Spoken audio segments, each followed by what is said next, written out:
It's a part of reality. You better gotta let it go before you do something. If I leave it, then I go. You just think it, but I know. Make it blow as I go. Cause yeah. If I leave it, then I go. You just think it, but I know. Make it blow as I go. Cause yeah. That's how I roll. Yeah. That's how I go. Yeah. That's how I roll. Yeah.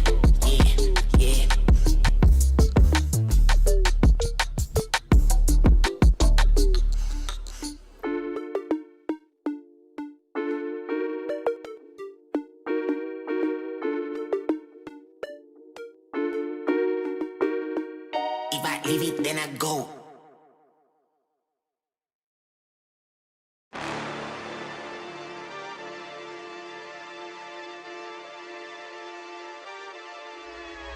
Hold up, why do they doubt the kid? I'm about to prove them all wrong again. I got a low tolerance, cause they don't even know what the problem is. It's me. You waiting on the boy to fail, then hold your breath and face your death. Cause you play a roulette with each step I progress, no less. Go ahead and place your bets, cause we know where we at, we know we top tier. Cause all the hate that you bring, we know it stops here. I'm taking off like a rocket here, ain't stopping here. It's strange how they cannot see the future, but see profit here. Wait up, we gon' always win. Promise that that's not a promise, yeah, that is a threat. You know that I promise to bring the team commas. When the whole team win, that's when you flex. Win, and I'ma do it again. Watch me win, then watch me do it again. Tell them I can't take no loss. My team hold no L's, no. Aiming for the top, can't make it by myself. I ain't taking no loss. I ain't taking no loss. Look, I'ma always win. I ain't taking no loss. Look, I'ma always win. We already know that we the coldest. Watch me heat it up, let me focus. I'm going toe to toe with foes. I know they notice. I kick in doors, they only hope for closing. Why? Cause they know I go again. And when they get it dry, I'm the one that can make it flow again. Talk to me nice, my team they ready to go again. Running into us, we'll gladly send you home again. Yo, we don't talk, better know the grind gon' match my walk. I'm a cheat code, I don't take no loss. Making no sense, run up the scope. Cause all I do is win, and I'ma do it again. Watch me win, then watch me do it again. Tell them I can't take no loss. My team hold no L's, no. Aiming for the top, can't make it by myself. I ain't taking no loss. I ain't taking no loss. Look, I'ma always win. I ain't taking no loss. Look, I'ma always win. I'm winning again and it's all on repeat. I'ma just sit at the top cause I'm running it, dog. On me, I don't know defeat. Had to get back on the phone. I told them don't play with my name cause I know that it rings. They want my spot at the top with the crown and they ask who's a rocket. I tell them it's me.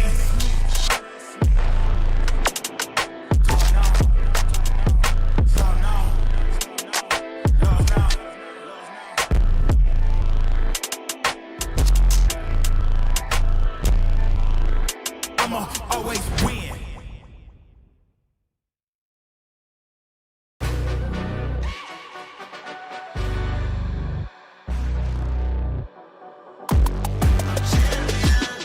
This ain't no regular thing. I came for the ring, you know what I mean. I shoot my shot and it's clean. This for my city, yeah, this for my team.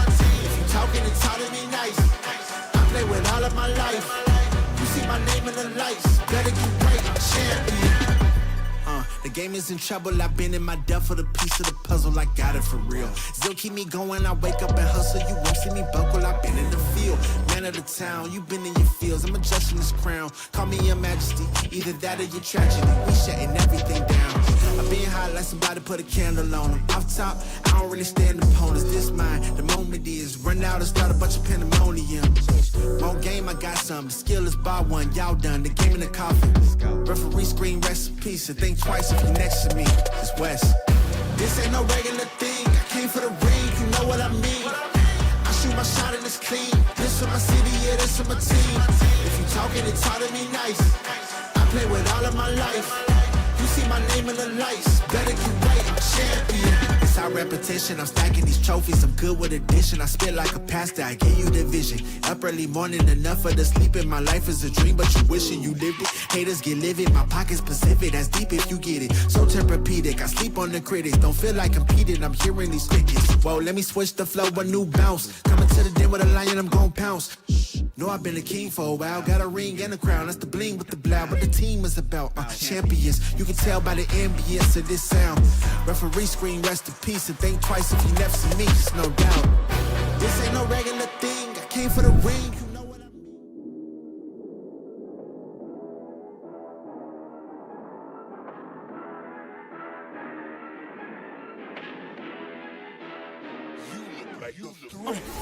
Down on the last interaction, and that will do it. Roberts very well find themselves with a victory, especially after that. Find a hit, that should be enough to close it out. Del Tormenta, the reverse sweep, where Super Great is going to close it out. He's going to close it out, and he does it!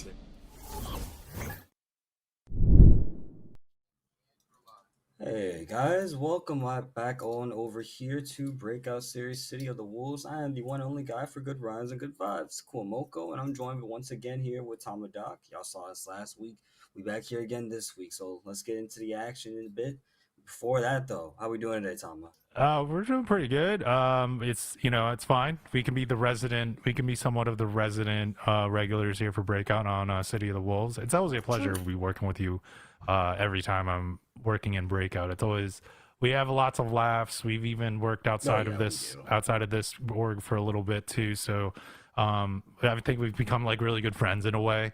So I appreciate you, and I appreciate that we're gonna have some really good City of the Wolves action tonight. I already know some of our stream matches that we're talking about. We know that Surbot's on here. I also saw Garo as well. Those are going to be some of our first stream matches tonight. Was there anything that you saw earlier or anything in sort of the pre-show or in the bracket that you're kind of looking forward to right now? Nothing actually.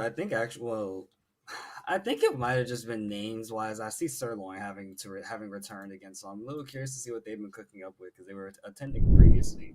And of course, always looking forward to Cry. I've been playing a game myself, and just kind of looking forward to seeing how they cook with Joe and Chun Li at this point. Yeah. So we have a lot of Hokunomarus still going in the monthly top 5 for the top 8s appearances in the month of November. But I do like seeing the Bijane. And who plays Gato again? Was that Sterling? I believe that was Plain Yogurt. It's Plain Yogurt that's been playing that. And I really want that Hotaru to come back up a little bit on number 9. I'm a Hotaru main. I like Hotaru. Okay. I actually kind of switched back between her and Mai just because Mai has such a good poke game, and I like that range game. That's like a really old school way of playing. But and I know you come from anime fighters, so it's a little bit different for me. Yeah, it's a little bit different. Yeah, but when it comes to like the 2D fighters, like I'm always looking for like ranged fighters that I can really play keep away, but not necessarily super zony. Like I don't like zone characters as much, just because I get bored throwing fireballs from the other side of the screen, to be honest with you. But I do like that sort of game of chicken. Like that's what I've always loved in fighting games. Like game of chicken. Who's gonna get that first confirm? Who's gonna get that? Who's gonna get that miss and then get that whiff punish? With that really good reaction. That's always so much fun to me. I always love that sort of that game of chicken game. I mean, hey, who doesn't love a good game of chicken? I mean, we sure do enjoy pressing buttons on each other, for God's sake, so it may as well work. Might as well do it, right? Like, Might as well just do that. It all comes together at the end of the day. Yeah, and while we're waiting for our match to come up, just remember, guys, we do have !match. We do have some codes, and we just also want to say thank you to SNK Esports for donating $47 and some change. I believe it's $47.50, but it's $47 nonetheless, at least the very minimum, with some change already going into this pot. So at least we're going to do that. But if you do !match, just claim those codes that are there as well. Claim all those codes, show your support to Matcherino, and support the players that will, are vying for this pot tonight. Yep. And every player always shows up here every week for the pot, for most part, most definitely. And of course, if you guys want to check out some merch, ! Merch, of course, just check out the Breakout Break Free Limits merch. We are actually doing a very good job with like the way it looks, honestly. I still need to see more of that design. When it got the beanie, it's a wrap. We definitely need to see more of those designs. I love a lot of the stuff that we do here, and yeah. So I'm like kind of looking at the bracket right now. We're in the middle of pools. We're about to start pools, I should say. We have two pools. I see Nash Fan and Poetry Chef here as well. So that's always going to be and we also have Pace and Diaz, and of course the guy that basically retired as a commentator for City of the Wolves, Y-Cry, that is now playing the game. He's never gonna live that down, is he? Yeah, I'm always going to call him out on it, but like he's a great guy. I love the guy. He's he's a really good. He's actually a really good strong player now. So we'll see that. But right now we're going to have. Looks like it's going to be Shadow King and Garo's going to use. Oh, Andy. All right. We're going to use Andy tonight. I don't think they always play No, they usually play Kyan. Usually. Okay.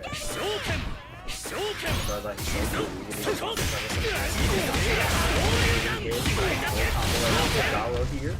Man got out of the demon flip. Alright, now Shadow King does have SPG locked in. Yeah, and now we're going to see how Kevin, or I should say Shadow King, going to go in. There it is, right there. And usually when it comes to Kevin, there's going to be some big damaging combos, as you already see. Already in the middle of SPG, but nice little intro by Garo to stop a lot of that. That guard meter is going back up, but Shadow King has something to say about it. Wants to have it broken. Well, we're kind of we're a little zoning out right now with Garo, but nice little pickup by Shadow King. Actually, I think no, just a big knockdown. It wasn't enough, but it was definitely gonna be there.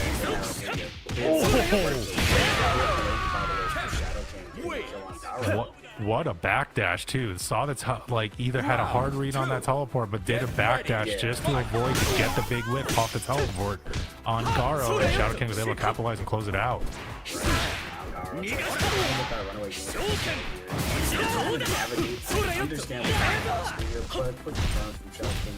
Garo doesn't have any.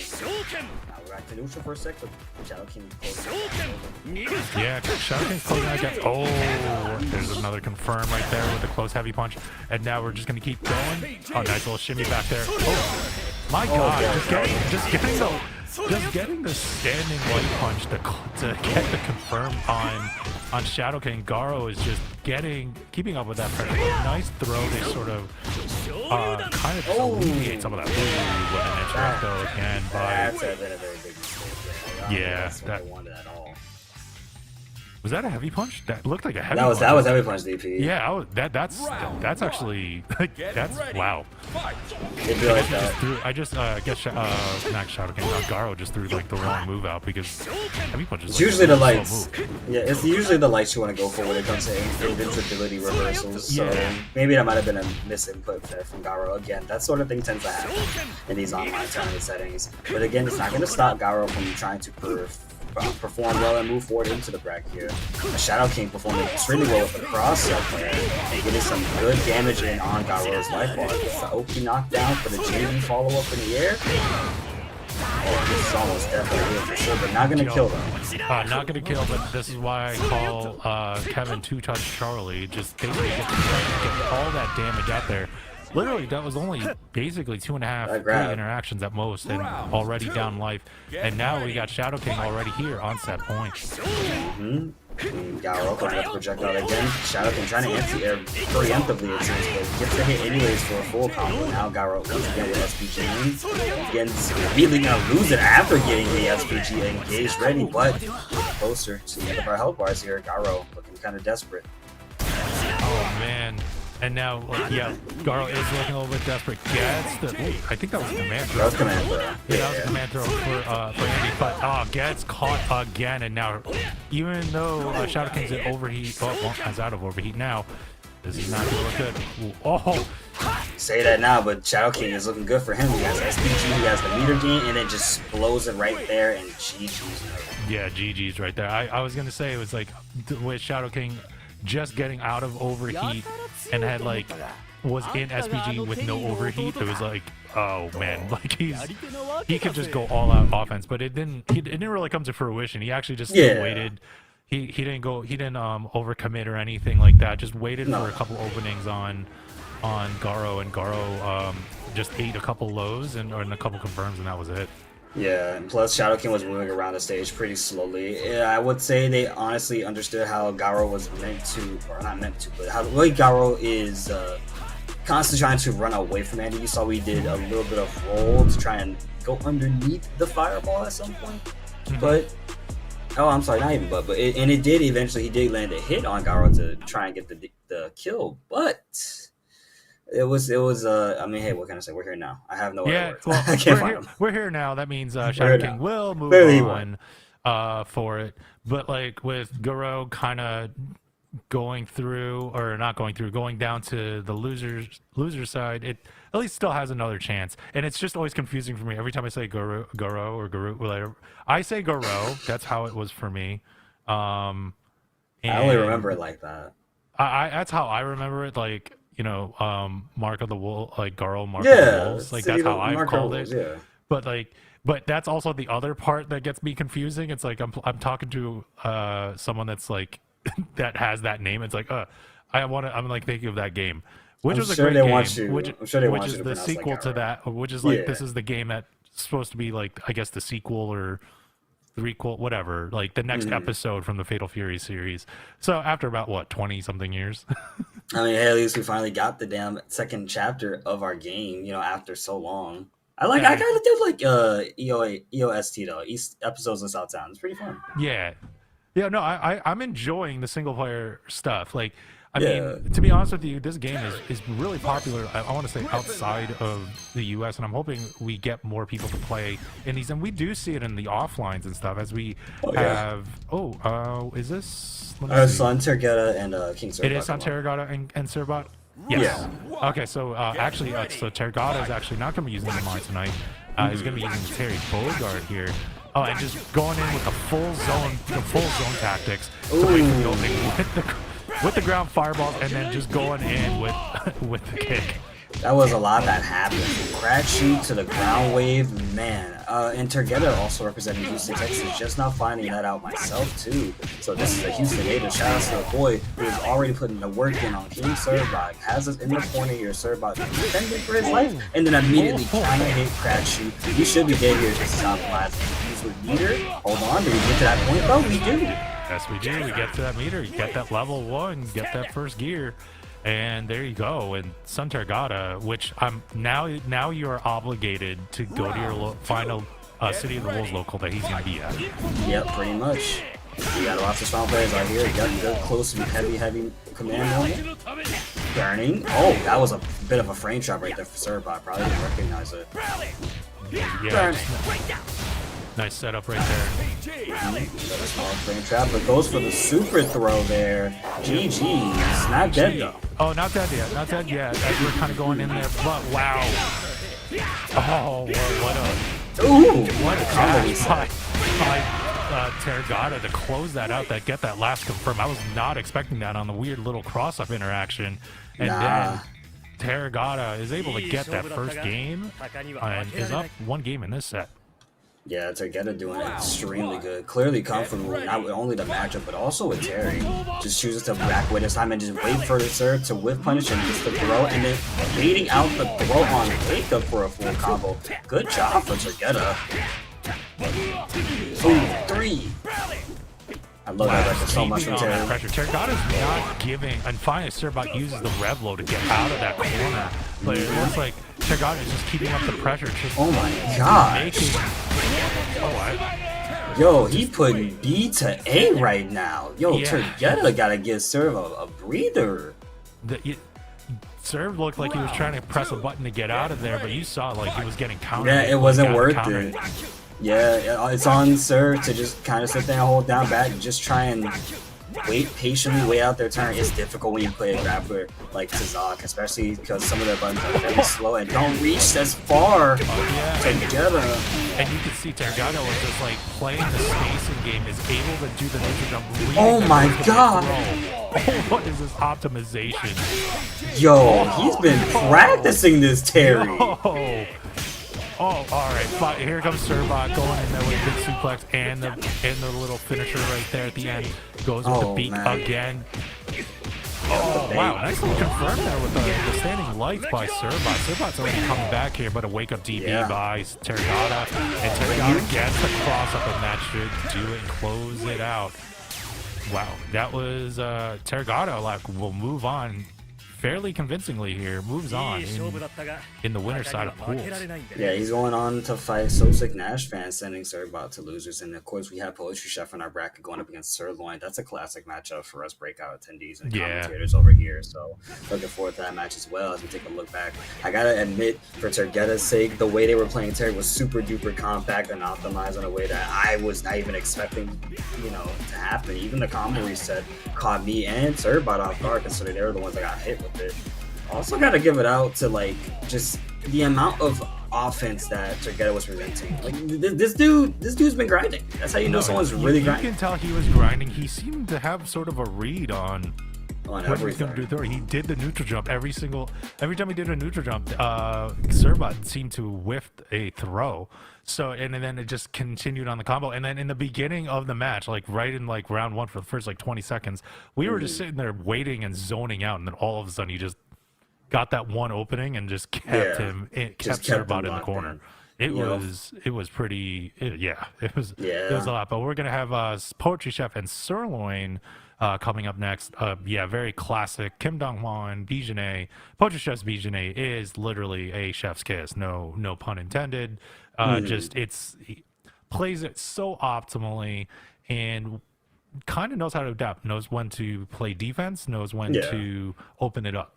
And that's just scary. But what I will say though is Sirloin is with the Kim Dong-hwan himself. Sirloin is just very strong Kim Dong-hwan player. He's actually opening it up to showing us that Kim Dong-hwan could be a meta or at least a good specialist character if you know what you're doing. And Sirloin is definitely one of those characters. Both Chef rocking the red outfit on Bijanet and representing Kim Kafwan, the father is Sirloin with Dong here. In this matchup, I wouldn't even, not too sure where to place it at exactly. You gotta get some more experience in playing this game. But I will say this, Both Chef has enough experience landing the hit for a full combo. Again, Sirloin having to eat a setup here, or Oki situation. Close B on Griff. Wow. Throw right after. Another throw. We're throw looping. 3 5 sir. 6. Are we going 3 stars 6 out? Oh no, we're not. Lots of those heavy punches are not CC. connecting. They're blocking, but that gets another throw. Dive kick to escape, and then 2 and 4B right after. Here's a full combo from Sirloin. Damage is so high with Dong. Also good with the break. Nice little jump back to sort of stops a little bit of the pressure. Blocks the rev low with Poetry Chef. Poetry Chef gets to confirm with the heavy punch. Post heavy punch. Gonna go in there. Does he have enough meter to spend? Yeah. That should do it. Gets the first round. And I would say this, with anybody that plays Kim Dong-hwan, especially as any big specialist, similar to Kevin, but maybe not as devastating. If they know that what they're doing, the combo optimization on damage is way above average than some of the from the rest of the cast.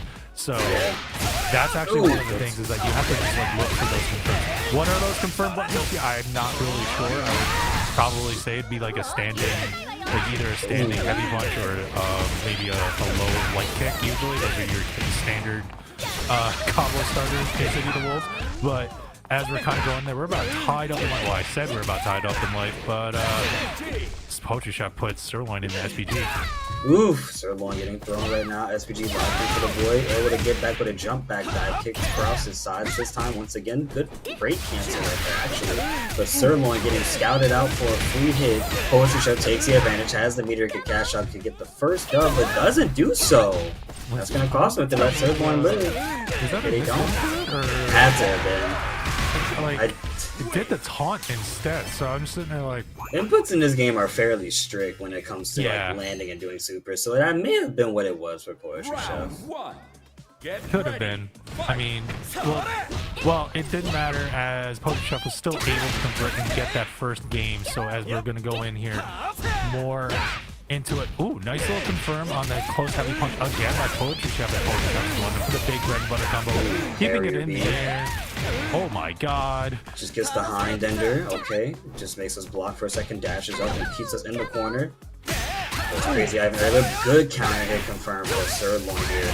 Gonna put all in the extra hurt on Poetry Chef. Jumps up for Oki. Yeah, look at that damage though right there, by the way. And that's what I was kind of talking about, like already putting Poison Chef into the SPG as SPGs in sort of like the last third of the meter or the last third of the health bar. Yeah, it's last third. Oh, Rolling Thunder SPG? Oh, want to confirm on the close heavy. What, that was a close That was heavy far from 6C. that far away. That was far C, or her 6C rather. It's just you have a double hit after. Oh, okay, it was a 4. Okay. Yeah. The Rolling Thunder. I mean, that's sort of the animation for it too when it's close. That's why I was like, wait, what? Yeah, it looks very similar. Yeah. Or like kind of close. Oh, blocks the aerial rev blow and then no! Tried to power through it, but did not have enough life to get the armor through, and Sterling was able to just get that in, and now it's up around. And that might have actually been a little bit of a coin toss for Poetry Shot there, just jumping again a little too early. Probably could have held back on maybe for a little bit longer, but like you said, we're in the second round now. Sirloin up around already. Full combo there from him as well. Ends it with the axe kick, and then follows up with a feint break, and then throw tech right after. Oh, jeez. Goes in more with another GP by Sterling, but now here comes Poetry Chef going in with the bread and butter combo. Has 2 sticks of butter, but not an SPG, so probably going to spend another level on. There it is. Yeah. Nope. Keeps Sterling. Oh, now Sterling is in SPG. What a counter right there. That was a meaty close B right there from Poetry Chef on Sirloin's get up. And now just trying to assault them with close C's, but DP from Sirloin to escape, and there's 2B into 2A's. Just backs away right after and crosses up sides. Good block from Poetry Chef. Keep blocking it out, but unfortunately, 2C has something to say about it. And it's a potentially dead B Janae here. Yeah, I was gonna say you gotta spend the hit, the hit meter, the full meter, get the movie, get the cinematic. Yep. We all your grounded points. And not dead though. What? Dead? You gotta be lying to me, dude. Poetry Chef now has one more shot left in the that's your tank. What do they trademark do? call-up, by the way. Yeah, that's every time. Baffles and it gets caught with the cross-up button. Good job from Sirloin. I bet they both sort of was just like, wait, what? Yeah, they were both lost. See, if that were me, I'd have been gunning for him straight up. I'd have been charging at him like I was Jason or something. Yeah. You would have been going down, Bucko. All right, if that were me, I wouldn't let that happen. If that were me, I'd just be like, what happened? It doesn't matter. Get the KO. Get the victory right now. Oh man, like yeah, Poetry Chef is really keeping up with the pressure, but nice little wild punish on wake up DP by Sirloin to get and cross. Put Poetry Chef back on the wall. Oh my god, and now it's time to turn a little bit in this round. There's the Hind, and then EX Hind, and to Harrier B, of course, is going to put us all the way to the corner. Yep, dashes up a Aretha roll DP immediately from Sirloin's wake up, and then grabs her right after, throws her in the corner. Chef, defense here, keeping up with pressure. Oh, it would have. That was a nice feint. Oh, yeah, he was ready for it. He was ready for it by blocking. Good block. Nice. Oh, JB on the way in. Oh, big punish by Sirloin right there. Oh my god, and then counter hit. Yep, 5C. Yeah, that's so good. Jesus Christ, Don Juan. Good optimization from Sirloin there, making it seem like it wasn't going to go for a minute. Well, Poetry Chef has to do something here if he wants to stay alive. He needs to win this round, or Sirloin will take the set. And here comes Poetry Chef. Poetry Chef is going to bring Sirloin all the way to the wall. And now we're going to the throat. So we're going to do another one. Maybe not. I think they should have. There's a 6CC coming through. Baffled into Madame Lazelle, into Hind afterwards. And then the Kiss of Death comes up. Good super. Oh my god! Jimmy. This should do it right here. Yeah. Oh no, I actually didn't do the follow-up with the Rev XL DP or anything else. Oh, that's not good. Gotta fight an angry Don Juan trying to survive, and then on the way down was a JB from Poetry Chef. Just to jump in, just a neutral jump, heavy kick, just to close that out. We are on final round here in this winners pools match, and well, there's a DP to stop that pressure by on Poetry Chef. Oh my god! Oh geez. The just defend into Hind as the reversal. That's really solid, man. Pretty cool. Oh. Oh. Oh wow! What? Gosh. The fact that BJJ can break cancel her hind like that to get closer is even scary because she can act as soon as she breaks it. Blocking in sirloin a lot right here. There's the throw. Go back over to the corner where you belong. Blocks the rev blow. I lied. Actually got hit and punished, but it's not enough to stop. I guess that rev blow is a two-parter because it hit on the low, and that interrupted a little bit of Poacher Chef. But Poacher Chef has a life lead here. Oh, this could be dead. Yeah, we're dead. We're dead. We're dead right now. Poacher Chef will move on. Getting that final round in game 3. Move on into actually going right into top 8. Yep. And also between Suntergetta and Sosik Nashvan, only one of those players can move into winner's side top 8. And then of course in pools 2 we got Diaz and Shadow King and Pace and Crimson Hawk. Also those 2 players, those 4 players, only 2 of them will move to winner's side top 8. But looking back at our replay right now, because we have it available. We have a lot of those replays. It was really back and forth. That first game it was really commanded by Poacher Chef in there. It was definitely commanded. Yeah, but it was once Poacher Chef started to get going, you saw that Sirloin was able to sort of interrupt and actually really just take full advantage and optimize everything just to like squeak everything out. Getting that second game and the third game, it was really just a toss-up. And I would just say the interactions were really close on all 3 rounds. I wouldn't game 3. Yeah, and not only that too, right? You have to keep you gotta keep it up with. You gotta give it up to Poacher Chef as well for sticking it out because the Sirloin made a very big comeback just like in 1 round, and then somehow it turned into their game. And at that point, Poacher Chef was like, "Oh, okay, something I gotta lock in for a bit." Dongguan is a character to not sleep on at all. That was a very strong character, I will say. If Sirloin is the only one rocking that character, I will be afraid for the other Dongguans that come right after it Breakout here. Yeah, no, definitely. And I'm thinking about like the one that rev blow. It looked like it was on Kim Dongwon. That looked like it was a 2-parter. It seemed like it would hit high, but it looked like the king drop kick. Like, you know what I'm talking about? Like, I know what you mean. It would hit the shins too, and it kind of like caught Poetry Chef on a couple interactions. Well, to answer that question, I believe his rep blow is just only 1 hit. It just looks very, it's just very, very delayed. Yeah. But we got Crimson Hawk and Pace. And Pace is the Gato. One of the Gatos here. One of the Gatos. All right. One of the Gatos here in Breakout. I'm still thinking about Poetry Chef win there. But as we're kind of going in that Pace is keeping up with the pressure. Like, classic rushdown character. Nice interrupt by Crimson Hawk. We don't really see too many Mai's here. No? Not really. There's usually only maybe 2. It's only been lately, too. It's only been the last couple weeks that we can see Mai, which I am loving, by the way. Jumps back, Crimson Hawk trying to find a way to stop Pace from getting in any more than they already have. SPG is now officially gone for Crimson Hawk, and Pace will take full advantage of that by landing a very sick, nasty combo here. Gonna use the meter to try to get as close to death percent. Dashes up right after, chunks in with a JD, but it's not enough. You gotta block the pressure. Chip damage has been applied for the victory. Yep, I was gonna say the big chip damage there was what took that. That's what took for Pace.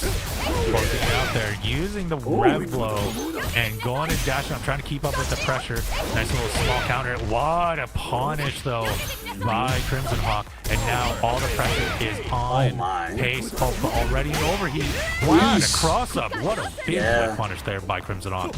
But unfortunately, due to overheat, Crimson Hawk couldn't get a big enough confirm. He's gonna have to take the 2-hit counter section, and then tries to jump up and gets caught with that. See for Pace to now get another full combo this time. This is gonna hurt. Now has to block on weight because you're still in overheat, but it's at 10 seconds, and the cooldown unfortunately was not on time to save Crimson, and Pace able to win that by the skin of their teeth. He's gonna take that first game. Yeah,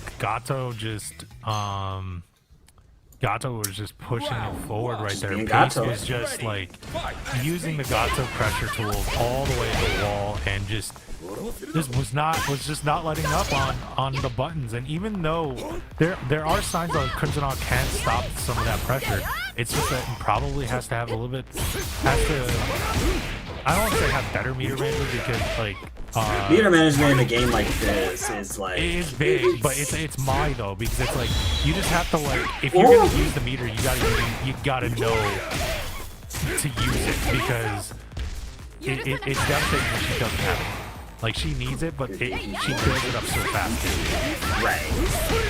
Oh my god, pays for another full confirm. Has SPG for a full combo right here. Can kill with it and goes for the level 1 super instead. No knockdown necessary for, you know, any other words. Today is not the day. Words are yo, like, it's Monday. It's a Monday, yo. I thought it was just me. I think the Monday blues are really hit. Oh no, we have a bad, like, everybody has a bad case in the Monday. Shout out to Office Space. That's a quote from that. But when it comes to it, you know, it's Monday, but Monday always means it's a nice little bracket that we have here in Breakout series for City of the Wolves. As we're going in now comes out waking up with a big Miss DP though, and now, oh my god, this is not going to look good for us. It's going to be painful for Crimson Hawk as Pace is keeping up all that pressure. And still applying it with the super right after. I think that's death. Yeah, four death hits. on the clean. Oh, wow. Well, Pace. You have to snap her neck that hard. Jesus Christ. She's just I don't want to go to the Shadow Realm. I'm gonna refrain from saying stuff. Yeah, we're gonna put you back in bed. Oh, we're gonna put you back. I want to be in the good place right now. We're gonna put you back in bed, boss man. We're gonna put you to bed now. You're having a little too much fun, get a little too crazy out here on the microphone. But not as crazy as Pace was, because man, Crimson Hawk didn't even have a singular chance to breed. It looked like Pace was just all locked in. We did see Crimson try to get the swing of things at some point, but it just was not enough to stop the overwhelming, unrelenting offense that Pace had. And Crimson, of course, had to pay the price for it by, again, fighting this player in this bracket. But they showed up, and that's what's important. Yeah, no, they showed up. And I would say this, though, is like Crimson had some lights, or not lights, but like, you know, some beams of light of like interactions that were working out. Oh yeah, he it's definitely did. Like, but a couple missed DPs like happened in there, and that was really devastating. Misinputs. Had the right idea though. Like, it was not. They were not the wrong moves. It was just probably like a timing thing. It could have even just been the interconnection too. You don't really know, but it was like had the right idea.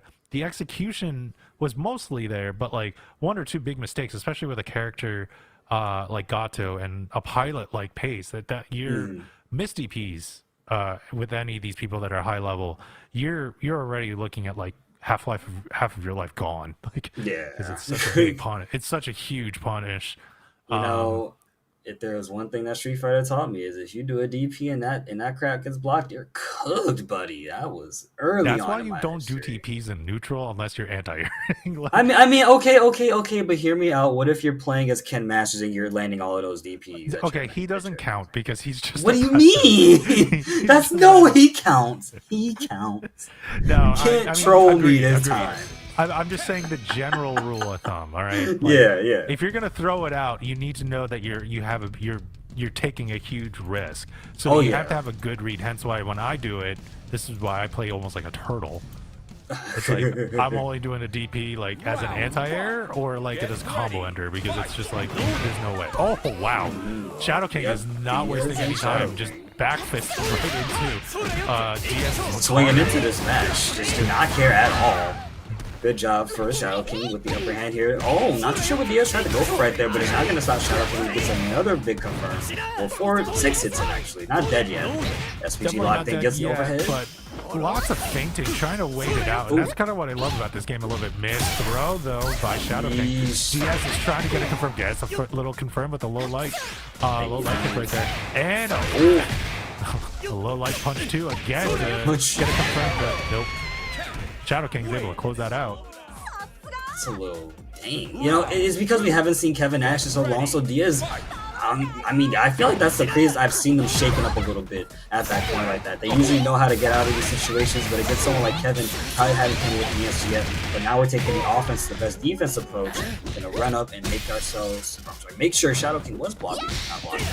Good JB on the way down, and then Shoshi. Oh, nope. Yeah, and trying just kind of scrambling. Yeah, it was just kind of scrambling. Oh, dear. Uh-oh. This wasn't part of the plan. No, that was part of the plan. That was part of the plan. And as we're kind of seeing what's going on, he blacked out for a second there. It's okay. But only to see Diaz getting caught lacking with a full combo.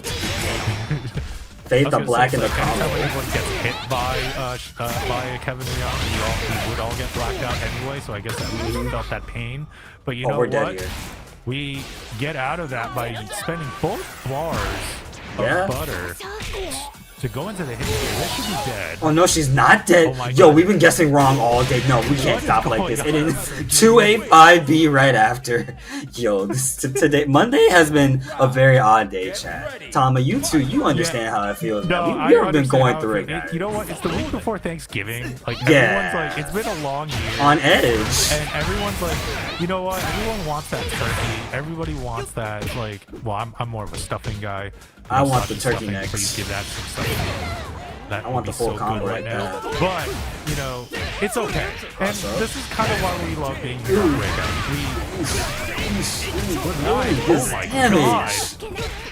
Shadow King wants to close out this set, trying to just keep up the pressure, but now here comes Diaz trying to find an opening using the lift kick. Oh, nice no! Little bait with the low light after getting a blocked lift kick.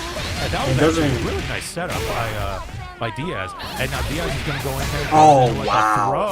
Oh, this has to be dead. They can. My They God. have to knock down. Does have meter, uses it. No! Shadow King risking it all on that last little gambit right there. Not the right pick. But Diaz able to come back strong after what seemed to be a Shadow King dominant game. Both games, actually. Yeah, both games Both were rounds. But I don't want to say that, like, you know what though, Shadow King looked like he would have the beginning part of the rounds, but then you would see Diaz like be patient, get the opening, and kind of go into it, and then it would get to these like those last two rounds were Very near basically like miss. 5 pixel scrambles, like both of them had like 5 or 6 pixels of health left, and it was scrambles.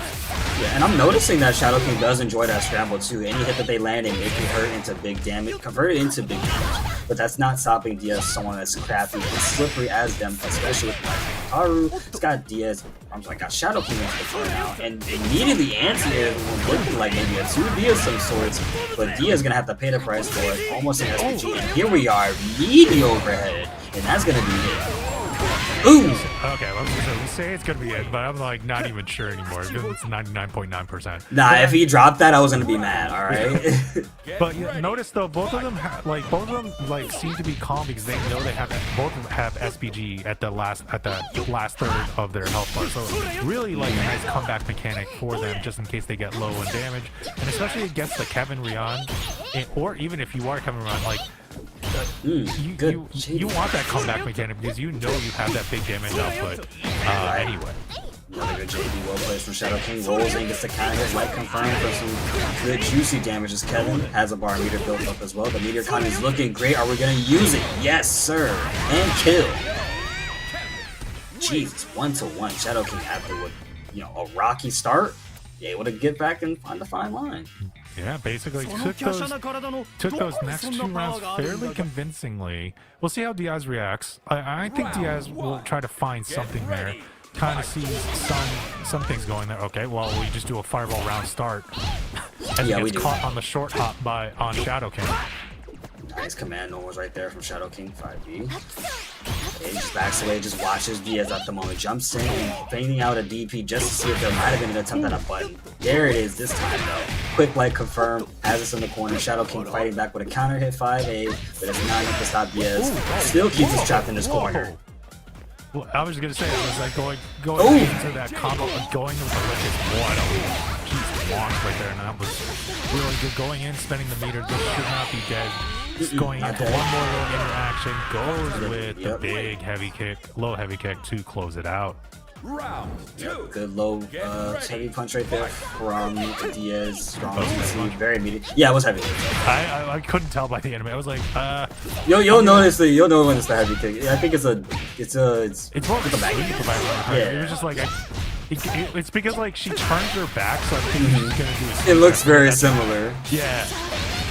So that's why I'm like, God, I'm judging it on all like animations and stuff too. But as we're going in there, but you got Shadow King already down almost less than half life left. With Diaz going in, oh my God! But the damage output by Shadow King is devastating, putting Diaz into SPG. But here comes Diaz going in with a little bit of red butter combo. Knockdown, jumps again, up, so that last minute oh no, scramble, misses the both are on command SPG. throw. That's not looking too good for Diaz, who gets the regular throw down. Now it's looking good for Diaz. Makes us block the Reblo aerial.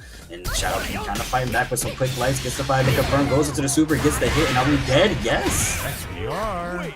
Round around right Yeah, now. so that means we're tying it up. We're going to another final round, Kumo.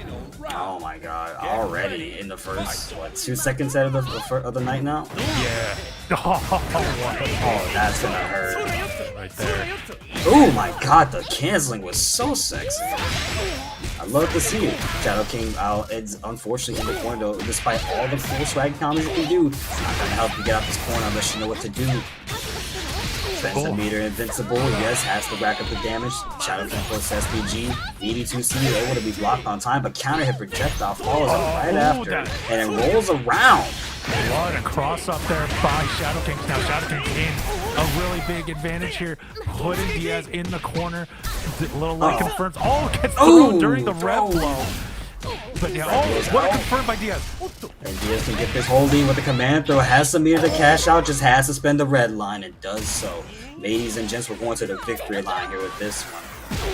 What? Again, going back, final round, going into the last minute scramble. Again, both were, I want to say, Shadow King was like at a life deficit for a little bit, but once got an SPG, was able to get Diaz all the way down. And then it just went down back to a 5-pixel scramble right there. And Diaz came out on top, right? At least for tonight in this set. Yeah, you know, Shadow King, goodness gracious, I did see his name, that's also why I said it. But it's coming up soon, him versus Suntogether. But Shadow King, I will give it up to my mans though. He was performing really well. I think Diaz just had the better ideas to move around Kevin. Again, this is a character we don't even see often here at Breakout, and a lot of these competitors, you know, they might see them in the ranked pools, maybe in the casual sessions, but when it comes to tournament play, when you see a character you're not familiar with enough of, it's going to be a little bit rocky, but Diaz made it work, stuck it out in the end, and was able to get the 2-1 victory over Shadow King. But again, shout out to Shadow King, because the Kevin Ryan was performing well, brother. Oh no, it was definitely performing well, and I'd say if you were to run this set like, you know, 10 times, I think it'd be 5-5. Like it was just that close. I mean, a lot of these rounds, especially these clinching rounds, as you see right here, they're all like an SPG at their final third. Like these are scrambles, and they're all calm, as we saw Diaz finish it off with the hidden gear super right there. It was just very like they're scrambles, and you're trying to figure out what would be the best move here. I don't want to say it's a mix-up, but it's definitely like, are you making the right read here or not? Like with every fighting game you play, it's like it's always going to be a 50-50 toss. So no matter what situation you put us in, when you look at it at its core, you realize that you're in a straight 50-50 the moment they throw like just a quick light punch on block, because at that point you're like +1.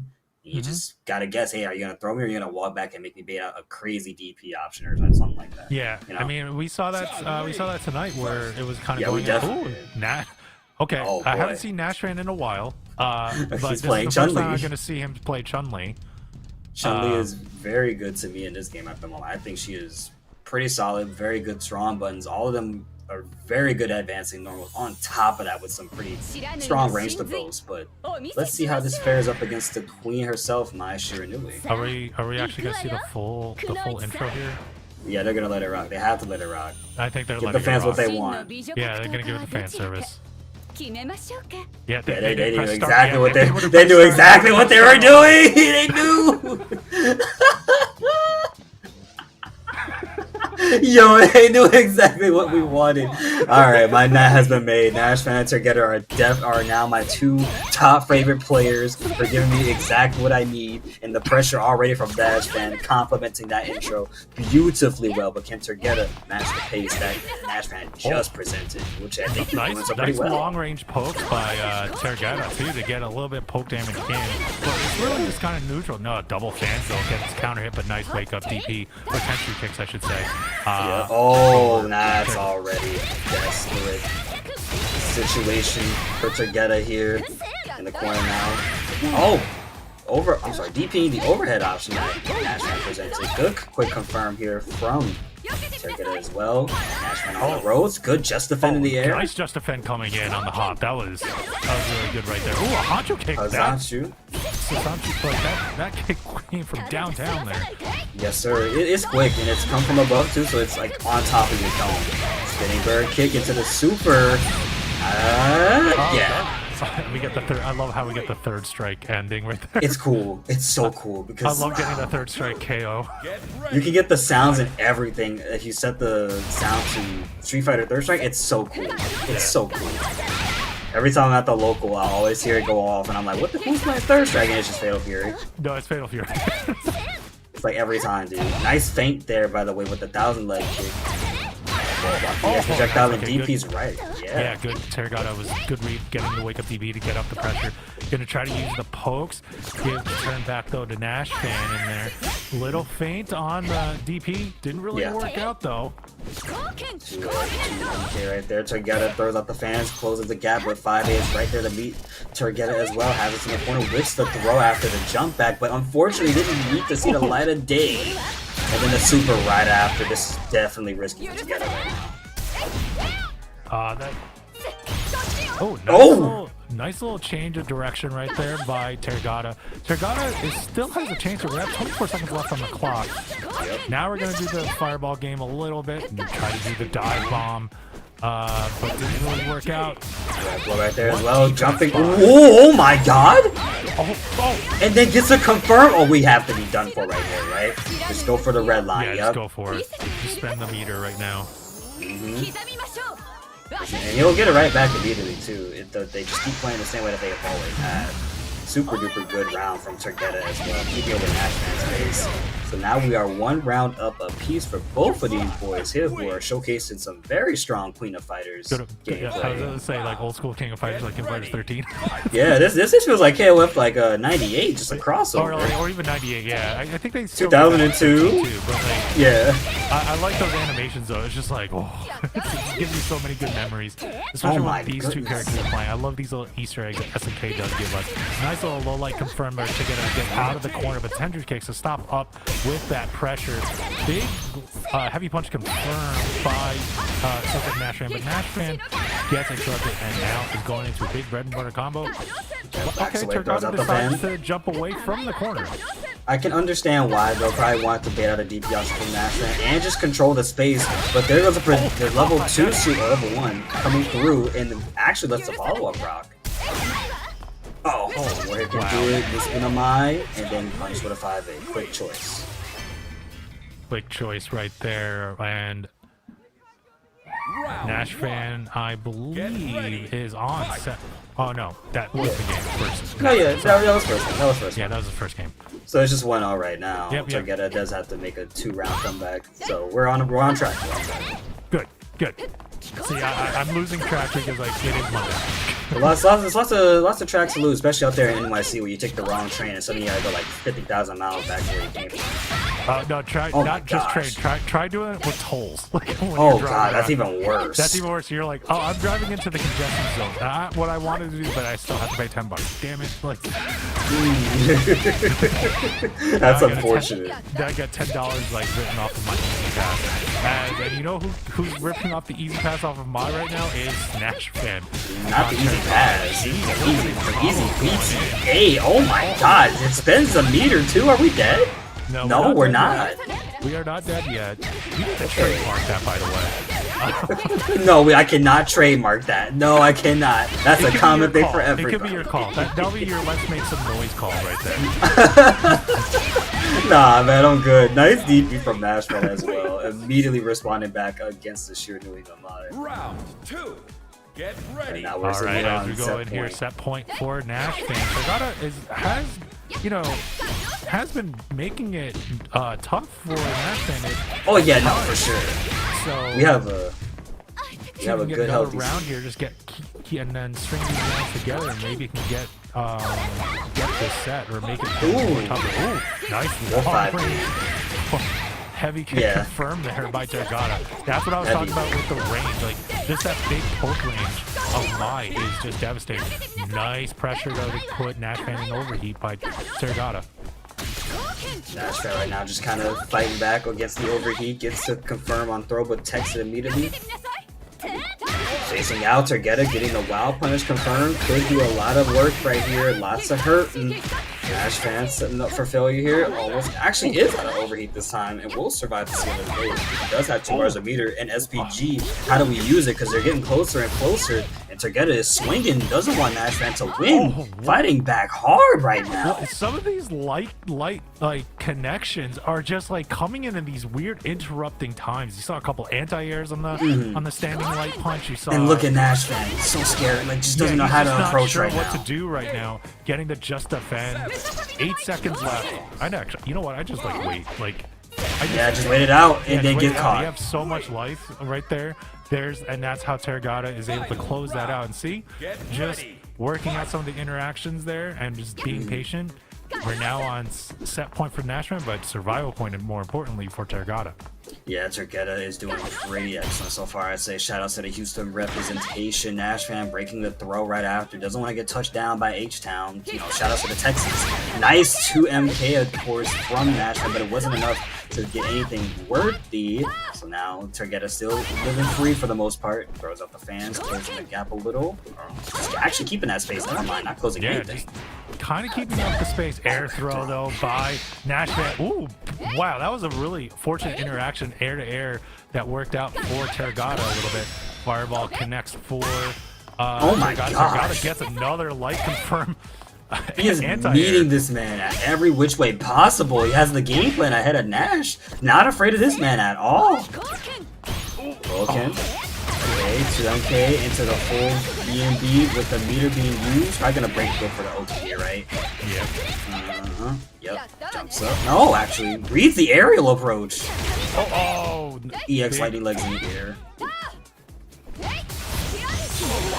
Oh wow, what a reaction right there. Block punish with a super? Okay. And that was 0 frame too. That's not easy to perform. I mean, you can, I know you can buffer it, but geez, like that was just a little fun. And wake up 10 kicks right there. Not really wake up, it was more like just it was midway through on the frame block 0 to get out of those with those country kicks by Nash fan. We'll close out that set. Like Targeta is still in loser side, but that was some really good. That was really good interactions. Like again, I'm seeing some high level Mai's that are making me really want to like try to be a specialist player, because it's just, I don't know, she's so much fun. It's just the damage output is just not that great. But like, looking at how patient Targeta was playing tonight with the Mai, you know, and against someone like Nash fan who can just be explosive. I don't know. It was a really great demonstration. But I mean, you probably have some opinions right now with Nash fan and his gameplay. Jeez. Yeah, I was very impressed with the Chun-Li gameplay. It worked out pretty well, but not as well as Targeta though. I will shout out to Targeta here, because again, they were really giving Nash a hard time. This could have been an easy 5-5, like if the games were longer, but it didn't matter in the end of the day. Also got a shout out to Nash fan for fighting certain gaps within the pressure of Targeta and then deepening right there. That's some very good defensive responsibility. Oh, definitely. Yeah, it was definitely some good. Like you saw, like he was going like offensively, and then there were some of these like really well-timed just defends like in the air. I was like, what? Whoa. Like I thought I would have like caught the fireball by that point and everything. And they were not like the big jump-ins. They were like the short hops. They were like the short hops. I know you were just defending. I was like, whoa, okay. Got it right there. But as you can see, we're already set on winner side of top 8. We got Nashran and Poacher Chef going to be in that first match with Diaz and Pace up in the second match. So like a Hotaru and a Gato in that second match with, well, Nashran, I'm going to assume, is using the Chun-Li, with obviously Poacher Chef using the Bijane tonight. I just say that because, you know, Nashran literally has pretty much every character down. Every character down. You gotta be a little juster. And then Sirloin and Crimson Hawk are awaiting for their opponents down in the losers side, round 1 for top 8. So yeah, that is your top 8 bracket at the moment. We're gonna get those names filled up and cleared in just a moment, so you guys will know who goes next. But if you're curious about who will be fighting either Sirloin, I think the names were set there. It was between Targeta and Oblane, in pool 1. Yeah, it's I see Diaz and Pace are gonna be first. Oh, Yeah, but remember what are Wait. these guys or what are these folks are fighting for right now is remember do exclamation mark Maturino, claim those codes that are in there. If you go into Maturino, just do exclamation mark Maturino, claim a code. It only takes like 5 seconds just to get into one of your accounts, and you just click it, whether it's Google, whether it's Twitch, YouTube, whichever one. You click on the single sign on, claim the code afterwards, you're done, and then you help us out at Breakout, showing that we're really good Maturino partners, and you also get sweeten the pot for our players.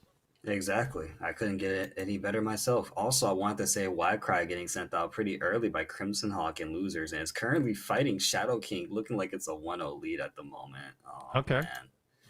Hopefully, Cry can stick it out, thug it out, and make it to the top 8, because that's a rough hill to climb, especially someone as dominant as Kevin and Shadow King tonight. Yeah, I know. That was a top 8 contender right there. That was a top 8 contender. It was. It's gonna be pretty sick. So right now, yeah, I see Cry Shadow King right now is in one of the pool matches. And then Tergata, they're probably just starting right now. Tergata and Old Blaine. I don't think I've seen Old Blaine. I don't think I've seen Old Blaine before. No, that's a name I'm not familiar with. I mean, I have seen one Outcaster. Obviously we've seen Serbat tonight. I think Old Blaine is like the one in this bracket that we have not seen, or at least I have not seen. Everybody else I have seen at one point, if not tonight, definitely. I've seen them before on these breakout, on these breakout weeklies here that we have on Mondays. So let's see here what we got going on. We also got KO 2XKO coming out. Actually. Yeah, we have 2XKO coming up tomorrow. That's going to be that's our Tuesday bracket. Then Wednesdays are our Tekken 8 brackets that we do. So that's always those are always a great time. Breakout series is always a great organization, and just a great time when you want to get any want to get some fights in within a bracket. But we also have lobbies here, so if you join our Discord, I believe it's !Discord in the chat, you can join Discord, and you can even play other games as well, with like Guilty Gear Strive as one of the other games, or get lobbies on the 3 games that we did just talk about, and Street Fighter 6. I was like, I know there's another game that we have lobbies for. Street Fighter 6 is another one that we do have lobbies as well. It's been a while since we brought back Street Fighter 6 too. Not a lot of people have been showing up for it, but it's okay. We have City of the Wolves, which honestly has been much more enjoyable for many of us at the moment. As you can see, it got nominated for Fighting Game of the Year, so clearly some people are enjoying this game. The thing is, I enjoy this game a lot, and I want to keep pushing. That's why I come here every week, just to like keep doing with this with City of the Wolves. I love SNK. I do like King of Fighters, but it was always too much for me, and I was always into like it's not a tag game, which can get really crazy. I always like just one fighter. That's all you play. I know you're into tag fighters. I know you're into the BlazBlue cross tag battle. Like, no, we can't do it. No, whoa, hey, that's a little too deep. Nah, hold on, that's a deep wound you're going for right there. I can't have bad memories coming back. They were really bad memories. They were really bad. It was just toxic and randomness that you just want to see people rage. Like that is a game you get on to make everybody battle mad. Is your game next to like Exert has some really gnarly stuff going on too, with some of the setups with like with Jam and all of that. Some of them are just like, that's only like the half of it too. There's a lot of stuff that happens in Guilty Gear. Like, it was a lot for my eyes to keep up with, and then having to work all of that on my like controller was even worse, because everything was coming at you super duper quick. Like, I think that game I had way better just defense timing in, because when I play BlazBlue, I don't have it. And I'm like, oh, this is kind of annoying. And then BlazBlue is way older, doesn't have a lot of quality of life patches like that. Oh yeah, aside from a few. So it came out what, 2016? 2016. I was gonna say, 2016, it's 2015. an old game. It's an old game, man. It's a very old game. But we still play it. It's so toxic though. It's so fun. Like, I go in there literally. Listen. It's one of the best mashy games that you can play. Like, to be honest with you, if you just know at least basic fighting game stuff. So if you come from the old school legacy of either doing like forwards or back forward, I don't know if there were charge characters. I tried to avoid charge characters, to be honest. There were charge characters, but like actual like fireball motions and DP motions. Like if you know those, like you can do any. It's just it gets really crazy. Like and I wanted to say, listen, in Blaze Blue, I don't think anything is more funnier than like using such an ignorant and belligerent button like my character's advancing medium normal and just having everybody in the logo like I hate your character. It's like, hey man, I didn't design this character, dude. That was me in Tekken 7 with Julia, so everyone hated my character because it was just overpowering. You know who didn't hate Julia? Hotaru, because like Hotaru is similar to that rhythm. It's just all offense, but has like really strong defensive characteristics, and then the dive kick, the jump away dive kick that she has too to get away from pressure as well.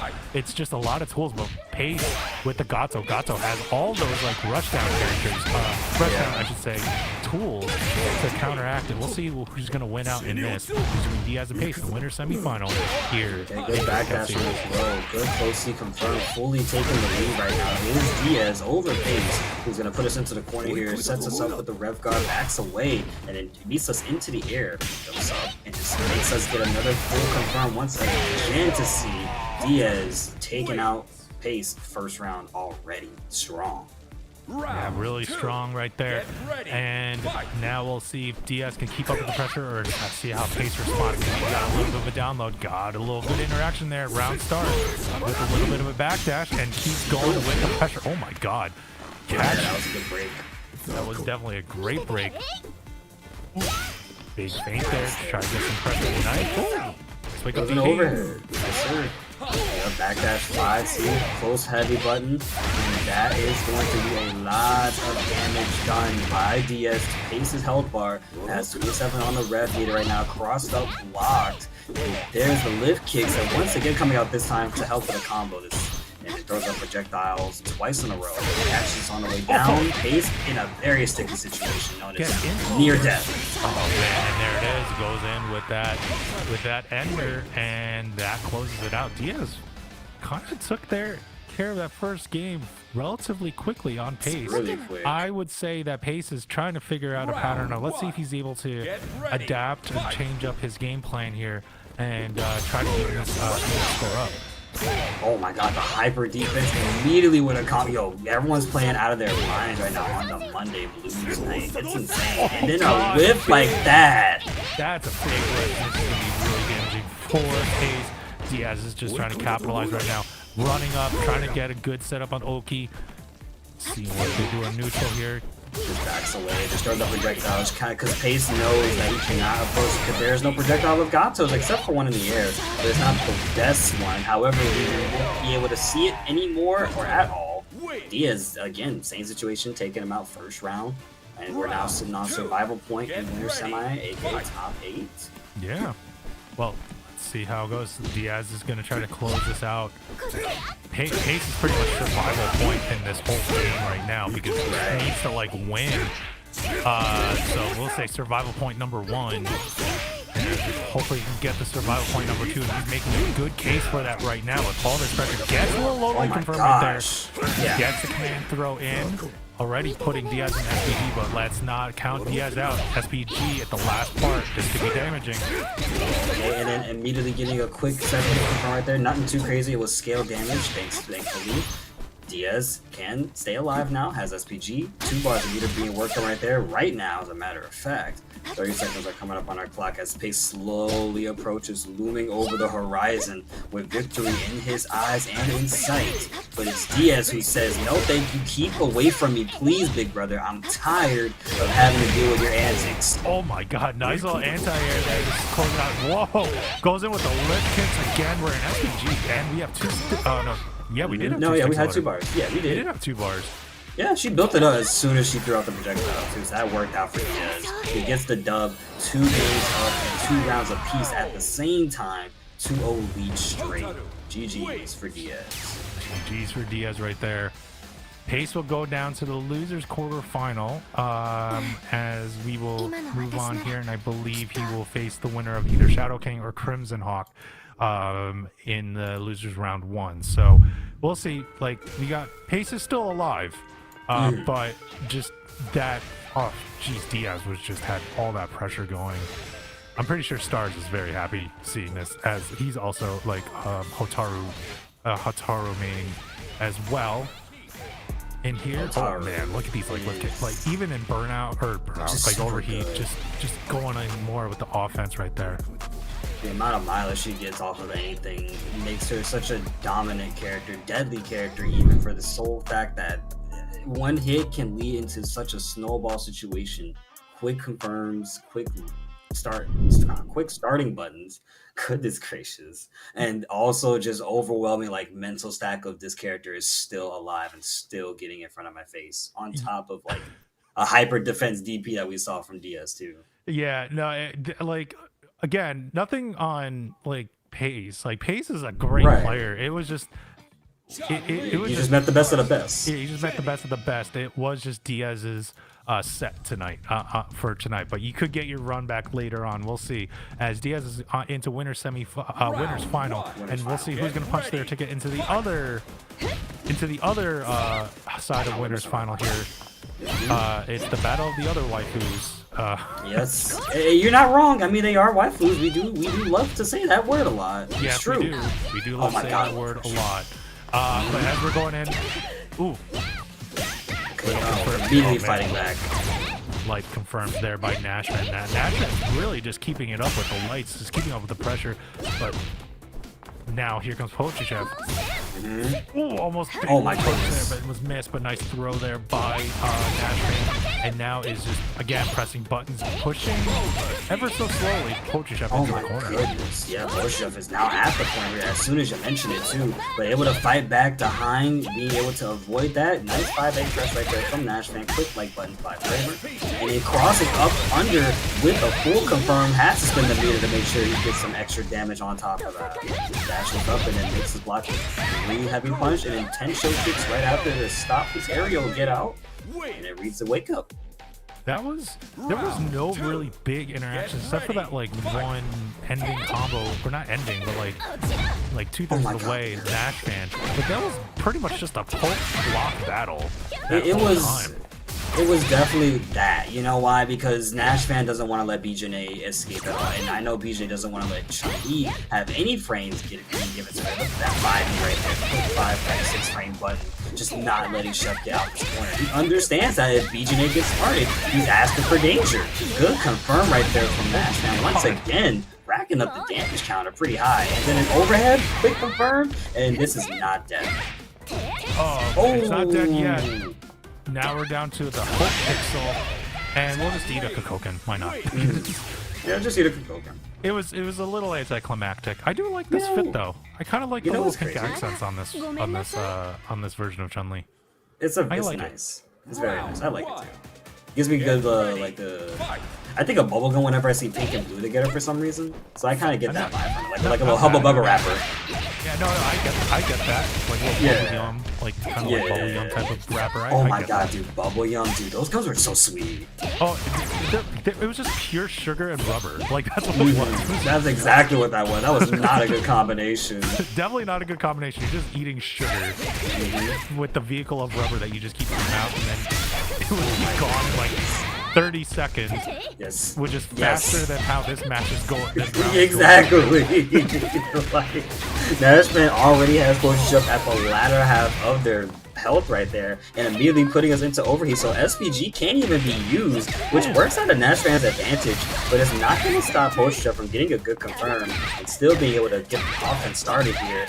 Not out for the count, but does have no meter to use. Hold on. Very scary. Tightening up the defense. The feint dodge comes through, and it is so sick Nashman who got the hit to make a kill. What a turnaround. It looked like Pochichev had all the control, but that feint dodge really made the tides turn on Pochichev, and Nashman went in, and now Nashman is on set point here. And here comes Pochichev, nice throw break right in there. We're going back into neutral. Just going to go back and see. I hate the fact that Chun-Li in this game has a feint for the Kokoken. She has a feint for Kokoken and lightning legs, and let me tell you, it's not nice. Just like that right there, we just saw it. Literally, she closes the gap with her lightning leg feint and is able to go for a throw. See, that's why I'm saying this character's strong. It can immediately enforce strike throw gameplay, and no one's not even. Nice high dodge, by the way. another high dodge again by Nashvan. Nashvan is going in spinning bird kick combo. Kind of didn't use any. I don't think he could use meter there. But oh my god! Oh, you didn't have to do all of that. Come on. Okay, doesn't go for the bird actually. Right there, and it is done. And Nashvan is able to close it out and get his ticket to winners final. Wow, a couple high dodges there, but I'll say, like, at least in those first few rounds, it was just poke battles. Then it just exploded. Oh, yeah. Then they were just like, let's just hit all those buttons. It was definitely I would say this is the most like aggressive Nashvan has played, and combos weren't even a necessary like part of playing aggressive. It's just that the ones that we did see lasted a minute. But I really gotta give it up to just how many times Nashvan just pressed quick buttons, didn't even need, I guess, any sort of like plan about it. Just like, hey, no, press, just make post shove with any button, any DP, and it did happen before too. Rev blow right there, whiffing like that. Like, yeah, well, both of them are very patient players, so and it doesn't matter if they're like, you know, full bar or down to like 3 pixels. They seem to have both of them, but Nashvan was able to sort of more demonstrate tonight. Just have that sort of like extra nerve or like cool nerves, like just to like kind of calm and just keep going, keep up with their game plan. They don't scramble out. And even on Poetry Chef was playing well, and even he says he's like Nashvan got a strong read on him. Sometimes that's what's happened, but you were playing the right game plan. You were playing at the right times, way. Poetry Chef. It's just like, he just got the read on you, and that that could do it. Again, you're meeting the best of those who are really, really good. So you're gonna always encounter that sort of situation, always encountering those unforgiving moments. Not unfortunate, unforgiving, but it's good that it happened at the same time, because you know what that means. You learned how to just be a little bit more defensive, and well, that's why Nashvan is here. Not only trying to win the bracket, but also teach people after they lose. So shout outs to both players who played, which was again Sosik, Nashvan, and Poetry Chef. But taking a look at the top 8 graphic here, Suntergetta and Sirloin and Shadow King and Crimson Hawk have yet to play. But both of those 4 players here, one of them out of the 2 games will fight either Pace or Poetry Chef. We just witnessed go down to Nick's Sosik, Nashvan, and then afterwards, we're going to be soon getting into that first to 3 coast. So don't go anywhere, folks. Grab yourself a snack or 2 and grab yourself a Matcherino code as well. On top of that, if you haven't already, !Matcherino. Grab a code. It's free. Battle.net, Line, Twitter, Discord, you name it. You got it. We got it ready for you, hot and ready off the press. Grab a code and enjoy the night. Yeah, we'll see you on the other side, guys. Take a short break. Find a hit, that should be enough to close it out. Del Tormente with the reverse sweep, where Super Grand is going to close it out. He can close it out, and he does it!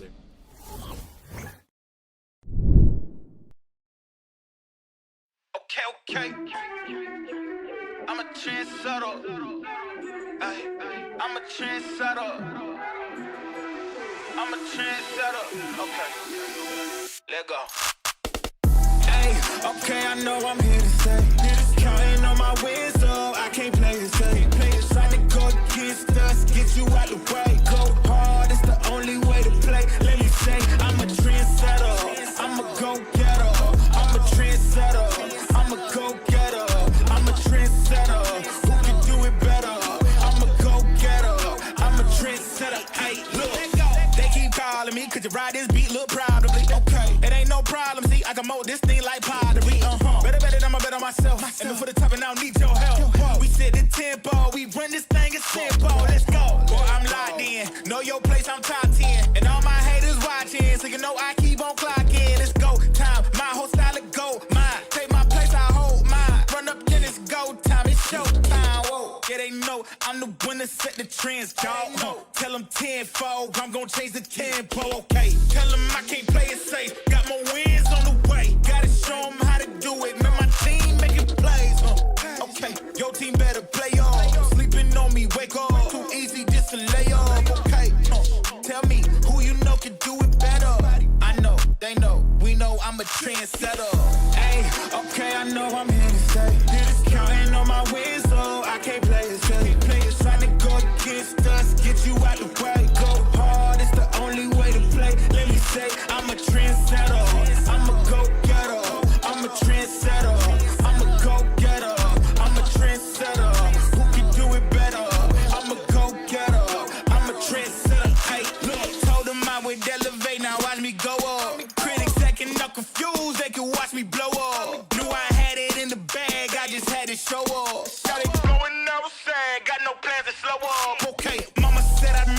and I know that she ain't never lie. Said they need a double, still they lost, cause they ain't hit my line. Whoa, it's my time on the dot, gotta shine, let them watch, cause we gaming for the top, this a bop, whoa.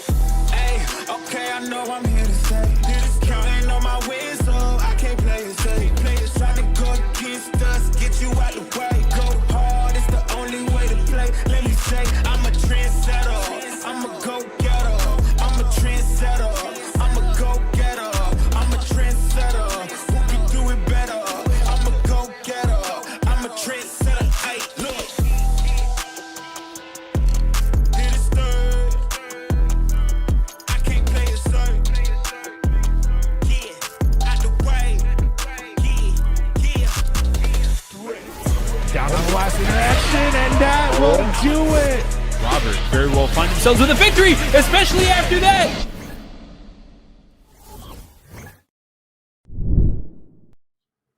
Welcome back, folks, from that short little break. Thank you, everyone, for sticking with us tonight as we're going to go into top 6 for Breakout series, City of the Wolves, week number 26. Sorry, I just had to move 26. my preview window for a second there. And It's I'm annoying, I Tomodoc, know. and I'm here with Kuo Moko, as we're both having the Monday blues. But what's a better way to spend the Monday blues by watching some high-level City of the Wolves tonight? Yep, just another episode of Southtown Brawls out here in Breakout. You know, this is just one of the dojos over here in Southtown. It's called Breakout. They always come over here, the players, of course, with their fancy schmancy characters trying to perform and get better. And I will say they are definitely doing better. Taking a look at our top 8 graphic here, though. Who are you looking forward to in these upcoming matches? Because we got Sun Together and Sirloin and Crimson Hawk and Shadow King. I'm looking forward to that one myself personally. I've never seen Crimson Hawk yet. Right now, I would like to see a good losers run by either Poetry Chef or Crimson Hawk, just because I've always loved Poetry Chef's Bijane.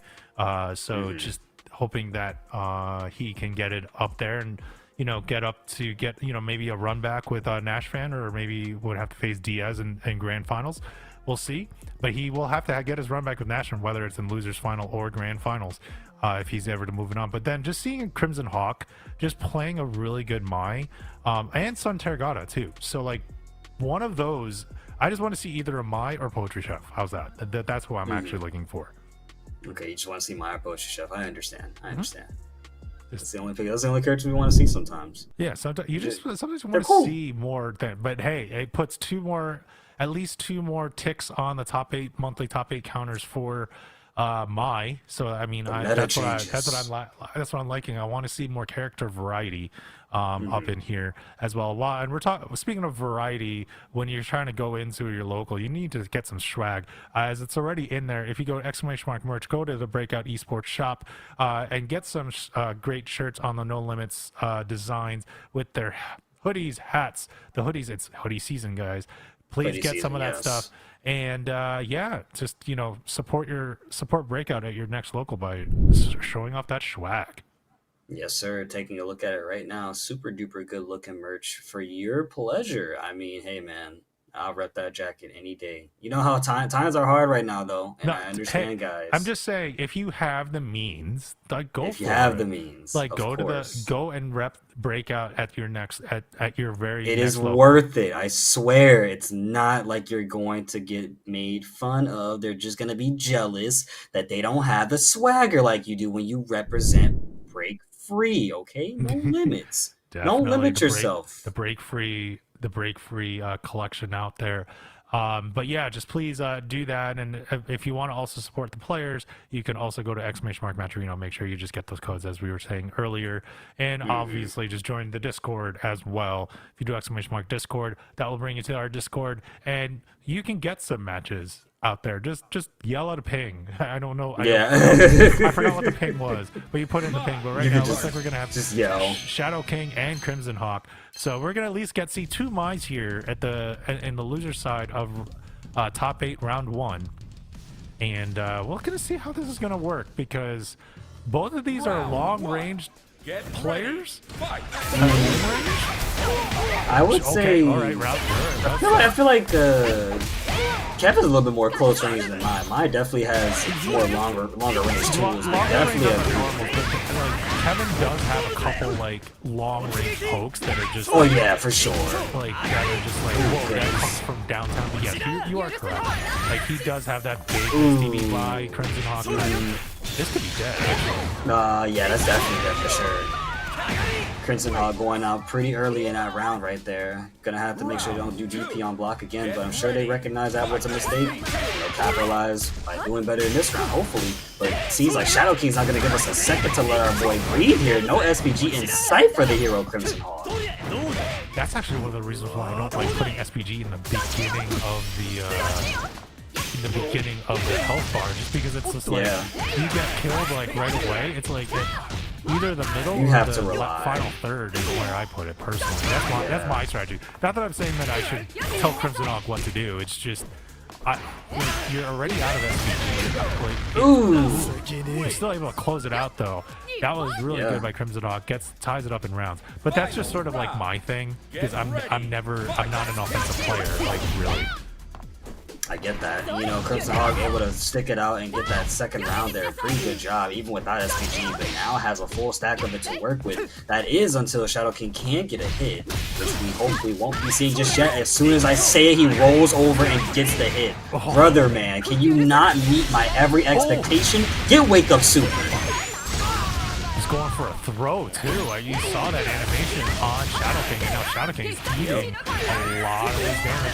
We're breaking out of the DP to extend a little bit more of the combo.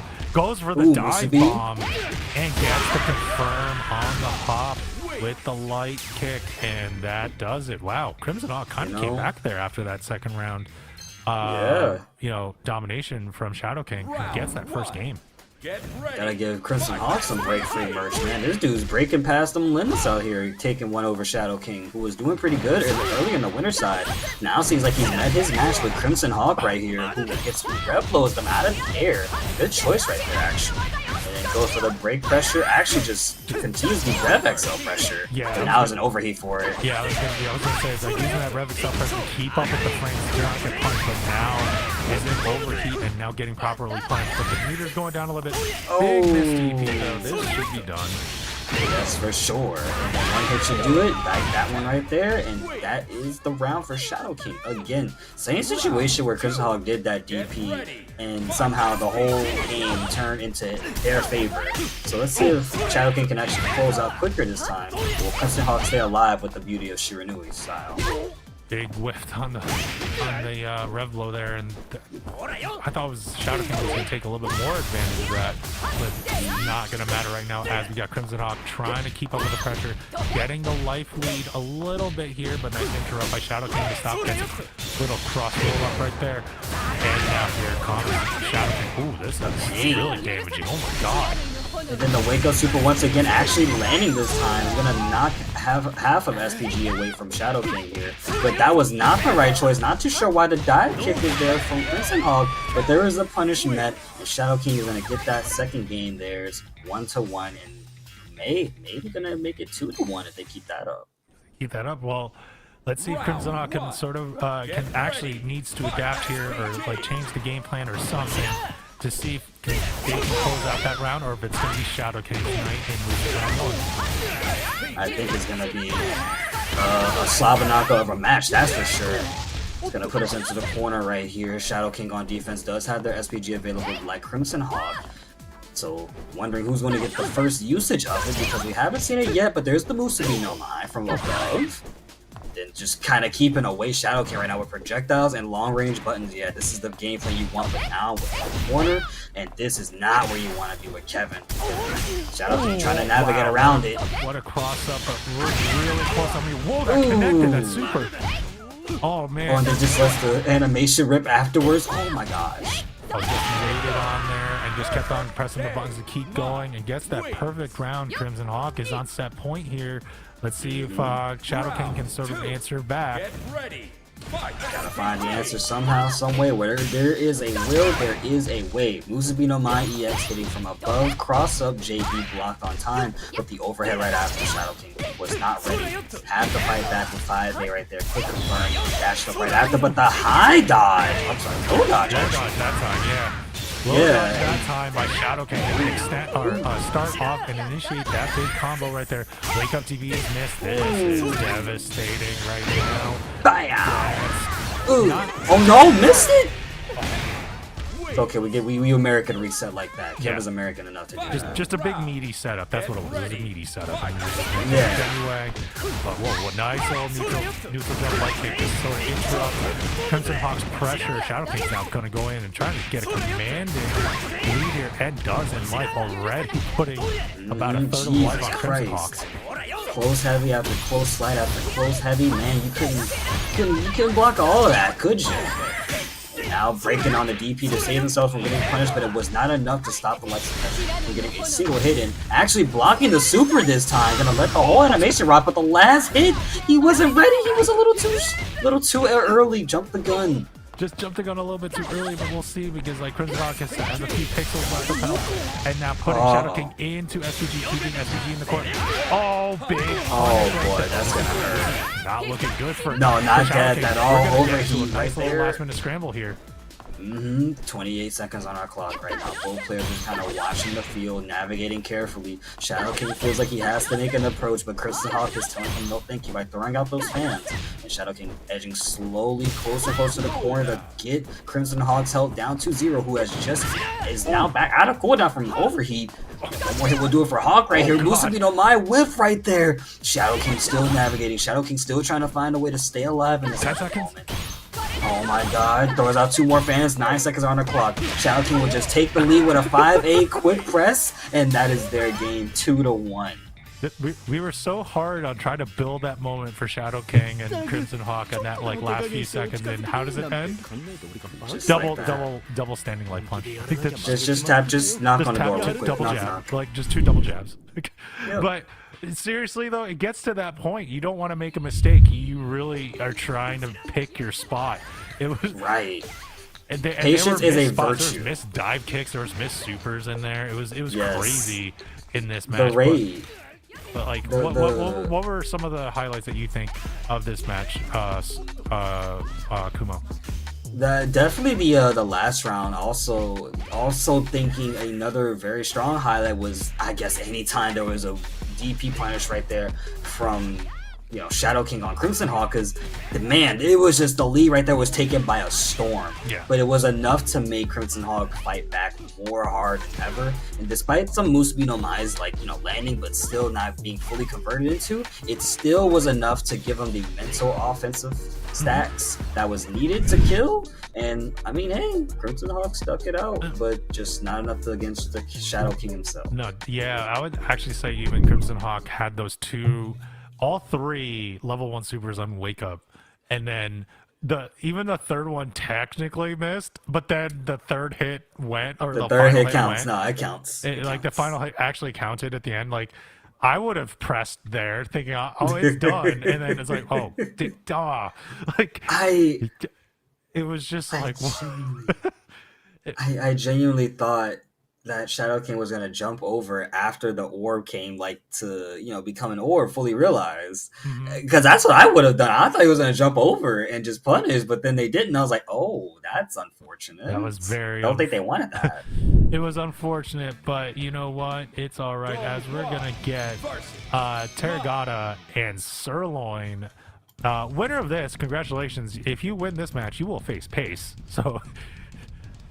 It's going to be a tough I don't know if that's a good one thing or a bad thing. But we're going to find out right now. All I'll say is that means you survived, and you got to go another part into this gauntlet. But I still get to see at least another Mai to see if we can get more into more Mai in top 8. Top 8. Ryu Embu is blocked and then goes for the throw right after on Sirloin. Tergeta here going for a mix-up and actually lands it right there too. Fighting back right now is Sirloin, but it's not enough to stop Tergeta, who presses back and keeps Sirloin blocking on defense. But DP immediately after the Musubi no Mai probably try to catch a jump there. And it'll whiff DP, and that's going to be a lot of damage being applied to the health bar. Tergeta over there on the player 2 side. Did he put SPG? No, it was not. Close though. Faint pressure, jumps over JB to fight back. Very aggressive. More faint, but here, nice little like confirmed by by Tergata. Tergata's going to use the level super. Will give it one more health. Ooh. Tried to do a rev blow, but had not enough life to armor through it. Tergata gets round 1. First blood here in losers round 1, top 8. So far, able to narrowly escape getting hit right there. Good job from Tergata. Jumps up with a button JC and then immediately goes for the break pressure, recognizes that that was not a good call, but we do have a full combo here. Gonna rev up the meter maybe? No, actually wants to keep it at 28% as it slowly cools down. Not going too high up. Not too bad. Nice, another confirm right there. Try to use the rev blow, but Tergata was ready for it, but a wake up DP gives Sirloin a little bit more pressure, but kind of backing away. Oh, nice. Oh my. Nice little evasion there by Tergata. Using the dive kick, or well, dive bomb is more like it. And another DP though by Sirloin. Sirloin's really going up with the pressure, but look at this defense and patience by Tergata. It's good. It's It's so super duper good. He is locked in with that, just on point with all the defense right there. It gives you saw Sirloin just pressing buttons, trying to mix up and just either guessing, and he either had Tergata guessing right or getting the right reads, and it was just working it out. And now is up 1 game. Tergata doing pretty solid at the moment. Good 5C right there. Quick heavy button. Close heavy. Gets the throw as well. Dash up. Gets the cross up on time too. That worked out just fine.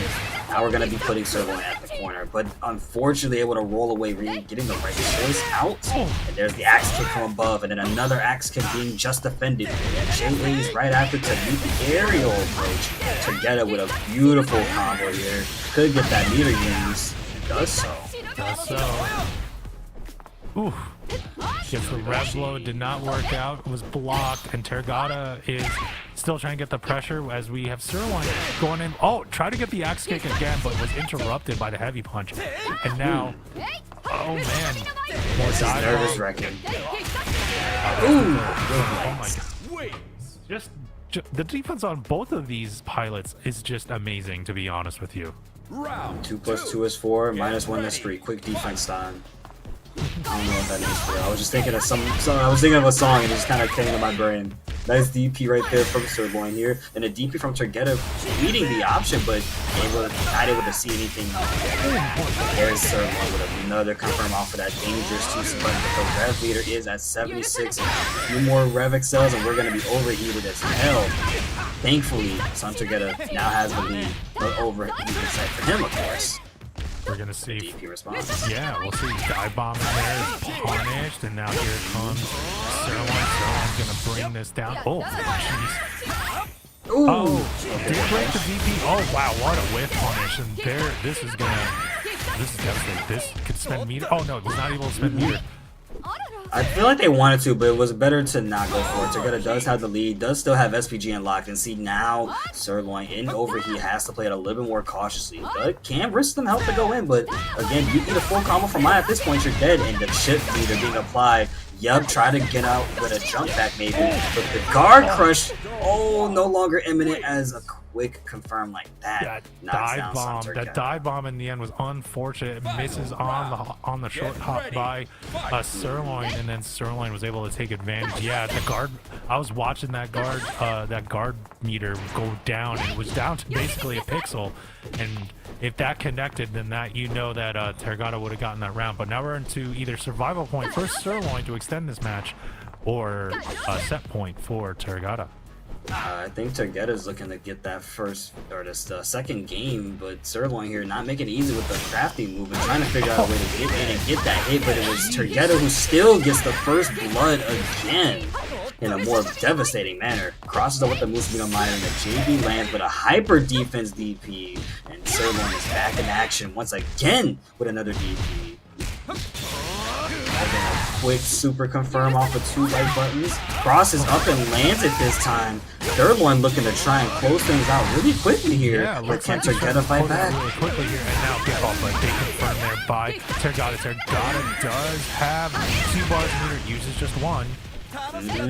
Might not be a good thing. Again, you're letting Don Juan live. You gotta call it. You gotta close out as quickly as possible. 18 seconds on our clock right now, and both players just slowly shredding this timer down more and more. Sirloin posts up in front of Tergeta. Tergeta throwing out a lot of buttons. Isn't over here right now. Can't go for the guard crush. It is definitely imminent if you keep blocking. And there's the blocks the super, and then a DP right after was a quick frame trap. But the super on wake up, and Tergeta gets it. Good job. Good job, Tergeta, right there. And I mean, no shade to Sirloin. That was really good too, man. Both of them were really scrambling in the end, but that wake up super again by Tergeta, like that did it. Like we're even seeing that a lot from him doing that, and yeah, Tergeta moves on. Yes, sir. So Tergeta, I'm very happy that their Maya is moving on. They're doing really, really good, man. Shout outs again to the Houston scene. That's where they're coming from, representing us proud over here at Breakout. And I will say, Tergeta in such clutch moments is like a different person. This man has some very, very good defense and patience to just wait things out and allow Sirloin to make certain mistakes. Granted, you know, mistakes are made from both players. You can only be human for so long. Or, I'm sorry, be a robot for so long before you remember you're human. But the way Tergeta was doing it, I was like, man, I kind of wish that was me right about now. Making mine look really saucy. Yeah, no, it was making mine just like Tergeta is like, again, just showing how to play Mai right now, and Mai is looking at like a good character that's coming up in City Wolves. You know, keep adding to that monthly counter, by the way. So we got, and again, Tergeta, congratulations, you get to face Pace in losers quarterfinal. So we got another rush down kind of coming in with the Gato, and I don't really consider it a rush down. I kind of consider a limb zoner, so like we'll see kind of how that kind of goes. But coming up next, I believe is it going to be Nashville? His Poetry Chef. Is it going to be winners final? Should be Poetry Chef and Shadow King right there. You guys can take a look with us, me and Tom right there. If you guys aren't too sure what match is coming up next, of course. I see it. Yep. Poetry Chef and Shadow King. There we go. Yes, sir. Gonna be a pretty good match we got coming up. I would say this might be a bit of a challenge for Shadow King should they let Poetry Chef get started. Again, Shadow King, I want to say they've played in Breakout with us before, but they're over here with us on State of the Wolves, and this is week 26. Not to say that there will never, ever not be a dark horse that comes in to take the lead, but you can't count out the veterans who have been sticking it out with us longer than new people have. So Shadow King may have some pants to pull up right there, some big boy pants in this matchup. That's a scary one. Some big boy pants. Like Kevin definitely has some big boy pants, but like this is tough. This is really tough. But I don't think it's. If there has been, it's kind of rare to see a Kevin this high up in the top 8 usually, or at least. Yeah. And seeing Poetry Chef and facing a character like Poetry Chef, who's really good at defense and also very explosive, just very offense. Adaptable. It's like you kind of understand what the main game plan is, but you know he can adapt if you actually kind of stop maybe his all-out offense. This is just going to be weird. Look at Shadow King rocking the Yashiro colors. Actually, I recognize that anywhere. Shoutouts to my main in KOF, because that's who I enjoy playing. I love Orochi Yashiro specifically. So now we're going to get a beautiful woman walking across the screen, only to be met with a very brutal police officer known as Kevin Ryan, played by Shadow King, and immediately getting stuffed out with Brown Star options. Poetry Chef taking the lead right now, with a throw to follow up afterwards. Warning here, walking out to 6-6 Grab blow to escape, though Shadow King gets the cross up on time, but not enough to stop Chef from pressing. Oh, 2C punish. Full combo here. Shadow King's gonna pay the price for it. Getting put into the corner. Nicely done right there. Blocks the overhead on time. And then the super right after, only to pick up with it too. Poetry Chef, a lot of damage for that. The JD confirmed again. Shadow King trying to close this up quickly as possible. Crosses up, but it's not enough to stop the Rolling Thunder breath blow. And then a 2B quick confirm right there with Crazy Ivan afterwards. Good job from Poetry Chef. Poetry Chef, what? Just being patient there, taking it out, right, and even going down to last interaction. Again, it seems like anytime we're seeing Kevin, we're seeing going down to like last pixel interactions at this point. Yeah, that's that Shadow King specialty, bringing it down to the last wire and making you scramble for a hit. So you make one mistake, I win. Well, nice like patience by Poetry Chef just to get out of that corner, just timing those jabs, timing those heavy punches, just to, you know, keep Shadow King off balance. And now look at this, it's worked out, getting the shin to work, and the whip punch. Oh my God! It's just going through that SPG, yeah, that's gone. No use for it at all, bro. You gotta find another way to get out. But the Psycho Super does it, and now we're going back into those scrambles again. Yep, last pixel sort of moment right now. Only one person has SPG, and it will be used. Rolling Thunder, sealing the deal, rolling down the W carpet. Legion and Poetry Chef taking the first game. Oh man! All right, so Poetry Chef takes the lead in this losers quarterfinal. Still first to 2 here, as we're going in. We're seeing Shadow King able to respond, change, or adapt to that game plan, but right now Contact keeps on that heavy punch, and just keeps on going right there. Not gonna stop. Feint pressure from Legion is so goddamn annoying. You are not wrong about that, but not as, I guess, annoying as the combo to put us right back on the other side of the coast here, going back to the east side. Let's be real though, it's not as annoying as anything across that. Oh my God, dude! Alright, good job right there from Shadow King to put some heat onto Poetry Chef, but it met with a throw. Not something that they want to see again. Good to be confirmed, but unfortunately the frames just do not meet the means to stay alive. Red blow from above, one hit will do it, spins the meter. Yeah, I get it. Just waiting, baited out that super, and along with that air rev blow, the literally just beta whiff. That was for Poetry Chef. That was just amazing. And now Poetry Chef is now on set point here as he's going to keep going. And yeah, that feint pressure is very, very annoying. I agree with you, Jay. But you know what? That's probably why. That's why Poetry Chef is like, you know, up top level right now, as he's just showing that off as we speak, keeping Shadow King at bay. Oh my God! We're already down to like 10 pixels. Oh, one more pixel, and as you say it, and then a quick 2A press right there to check him from moving out. Poetry Chef taking it 2-0 very, very dominantly. They just like it was just light work to them. Yeah. Regular Monday afternoon. Yeah, there you go. Poetry Chef gets the gentleman's perfect, gets the like final jab to gets connected, but still really convincingly taking that last round. But yeah, this was all Poetry Chef. This going in. With some of the feints in there as well. This was one of those big. That was a big confirm. Like just before very big. That was huge. Like that was where Shadow King had the life lead, and then it was just devastating. That was the beta air rev blow. That was horrible. That was the beta air rev blow. That would make me so mad. It was just like I'm gonna try to get a low, and then you do that rev blow. Oh man, just to like miss on the hurt box. Legion and Hotaru having some of the most annoying air blows of mankind. I swear to God. Not as annoying as a Blaze Blue cross tag aerial normal, but you know, we understand. We understand. I mean, well, I had to throw that in there, just throwing that back. But you know what? Yeah, I guess Jay is definitely not playing. He's definitely not playing favorites at all. Not at all. No, like not in chat. Like that. He's not playing a favorite. Yeah, he doesn't like nobody around here. He said, I hate both of y'all characters. My character's better. Only my character is cool. Trey is also being impartial, very impartial right now, too. As we kind of going in there. But you know what? We got pace. We got Terragata moving along here in this losers quarterfinal. We'll see who's going to go on right there.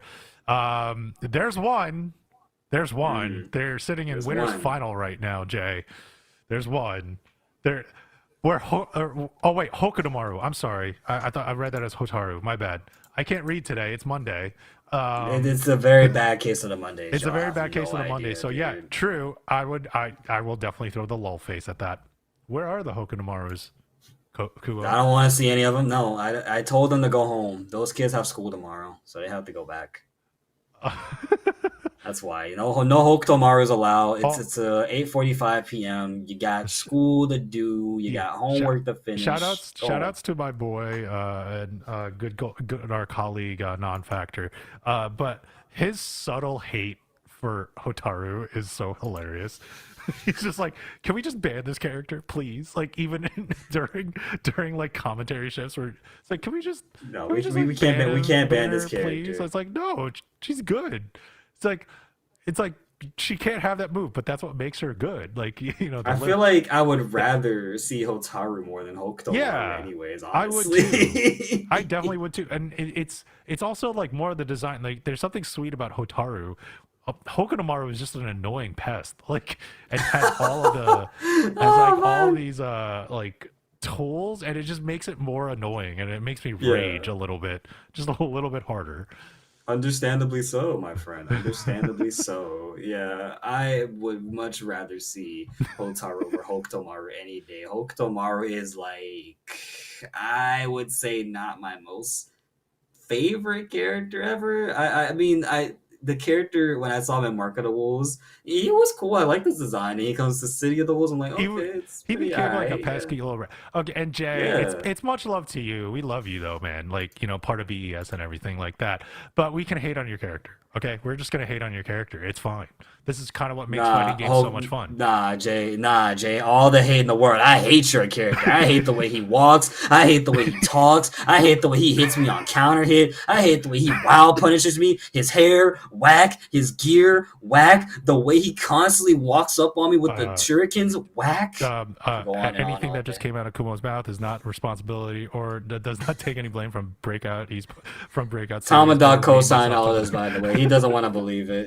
I DM'd him this whole script. He was like, yeah, I agree with this script. This is perfectly fine. That's exactly what that was. Yeah, well, I don't want to be sent to the Shadow Realm because it's Monday. I want to be a good guy. I want to like be a good citizen for once. Usually I'm not. For usually once? I'm the troll. Yeah, usually I'm the troll. Oh no. Do not do that. Do not do that.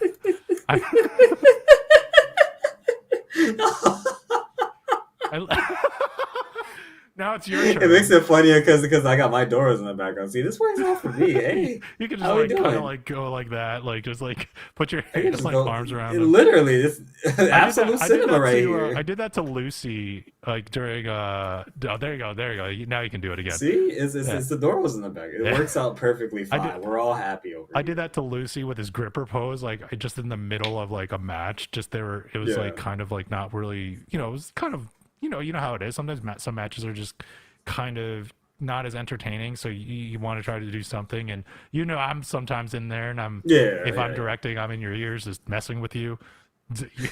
You don't know what I said because it's never recorded. Of course we don't. You're the man behind the mirror, after all. But it's just like I remember I threw Lucy like the Lucy grippers out there, and it just embarrassed the crap out of him. It was great. But shout outs to Stars and Barks out there over in production. They're always doing an awesome job in the back end, and Pi Piplup running the matches and TOing bracket running for us tonight. So always this team here is amazing. They run great brackets here. So that's why kind of like coming out here for Breakout. But now we got Diaz, Robinson, Tergata, and Pace. And Tergata decides to use the Terry burning this time, which they didn't use earlier, like in the first match. Yep, and Tergata right now making sure that Terry can get some of his much needed fight. What is it? His fighting urges taken out on everyone else that's being in this match right now, or in this tournament right now. Going up against Gods right here, Pace, trying to keep the momentum in the lead and doing so. Honestly, doing really good so far. Not even mediocre, but there's the hit. What a connection by Pace, jeez. Holy shit! Holy! Oh, I wasn't ready! Last interaction right here. Oh, whoa, wake up DP. And now we're just gonna keep on going. Oh, don't tell me. Not dead. Not dead yet. No. Just jumps back, just trying to find her way around right now. Turgetta is playing for the long run. Power Wave does the job, catching Gato on the way down. Jesus Christ. I agree, Trey. This is basically a gorilla fight. This is just an old-fashioned like bar brawl. Yeah, Terry is the one winning the brawl here. Gato doesn't go out enough at Trinity. Just stays at home. I didn't really know a lot about Gato's social life, but sure. You do now. I kind of took him as a guy, like, he went out, he's like 2 whiskeys at the bar and go home. Like, just watch. That's definitely a Terry thing, I feel, more than Gato, actually. That's crazy. Not that it's a bad thing, I can see Gato doing it, just like we can see this confirmed killing if we use the meter here, but not necessary, just go for the Rev Excel. Well, if Gato loses to Terry like that, he is definitely having those 3 whiskeys as he watches the news in a little bit of a sad face. But that doesn't mean it's over yet right now, as Pace is down 1-0 here against Tergata. But Tergata, like, the Terry is actually very Terry. This is brawling. There's like no defense in this at all. I think all the rounds ended within 30 seconds. Like it's just crazy. It's just a lot of whipping going on. Look, its offense is your best defense. Terry is one of those characters that when you fight him, you're never gonna be unsure how to fight back. It's not a common matchup, and Terry is just, I mean, he boasts some really good normals for someone who's been a legacy character after so long. If they didn't make him as strong as they did, I don't know if I can be happy with Terry in his own game. But I can still be happy with Pace getting a full combo right there, putting Sunter getting closer to SPG while Pace fights away with his own meter usage. And it's not enough to stop Together from getting the DP and a throw on top of that. Breakdown and then super right after. Jeez, that little ground wave.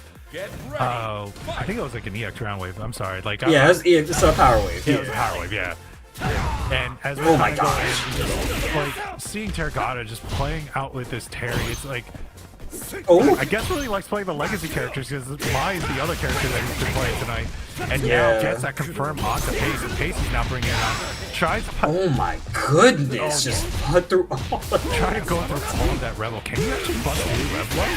You can bust through when you use some meter, but not when you're using just regular attacks. Yeah, so, it's not so like that's the only problem. Well, we're getting the cinematic here for Tergata as Pace decides to get the full ignition or full hidden gear to go off right there. So no more meter though, no more resources for Pace, but he kind of just had to spend it in this sort of like dire situation.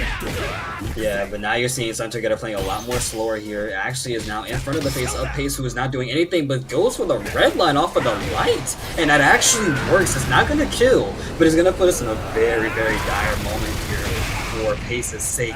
Pace got one more guess on the wake up, blocks it out, fakes out the DP, no punish in sight, and then close heavy. 2-0 lead straight up over Pace here. Tergeta's looking to go fight Sosik Nash fam. He wants that run back. He wants to get that right there. He wants that one. To face Poetry Chef first. So, yes, but it's going to be losers semifinal for those two. Will be Poetry Chef and Tergata. We're kind of see how that's going to be though. If it's going to be Tergata's Mai or Andy against the Poetry Chef's Bijane, but like just see, like I don't think Pace actually had really any control. Maybe he had some blips of it in the last game, in the second game, but this was really all Tergata. It seemed like it was a lot of unfamiliarity with Terry as a whole. I mean, I felt like I saw Pace trying to get something started, and then when they had the lead, they took it, but afterwards, it just kind of turned into the game of, all right, the moment Tergeta gets closer, he's going to press a button, and then he's just going to hold back to try and see if there's any gaps or any big major moves that they can punish, but again, probably couldn't recognize the right gaps, and there were no big punishes in sight aside from like maybe one thing, and even then Tergeta still took the lead by storm. Going on to fight Poetry Chef now, and as we get Sosik, Nashvan, and Diaz coming up to you guys in just a bit, then that's going to be first to 3 as well, and then afterwards is first to 2, and then finally will be first to 3 all the way home. Cruz sailing it like the 7 seas itself. Yeah, right now. So that means we're in top 4 territory. So just say congratulations to Pace and Shadow King. They get 5th place tonight, and 7th place is shared between Sirloin and Crimson Hawk. So both of those are all 4 of those players, you know, no slouch at all, being in top 8 in any bracket, let alone the any breakout series bracket, where a lot of the high level players do come from North America. You know, it's something to kind of like ride high about. But right now we're gonna come up next with, I believe it's gonna be Nash Fan and Diaz in the winners final first, and Chun-Li and Hotaru. That is literally who is the better man, because those are 2 dominant freaking characters, man. You're not gonna see 2 characters of the same caliber on the same screen until you either play the episodes of Southtown or just go into a match like right now with Nash Fan and Diaz. I've said it before and I'll say it again. Hotaru is the 3rd strike equivalent of Chun-Li, and Chun-Li is back same as ever with the same goddamn normals, causing problem after problem after problem. So this will be interesting.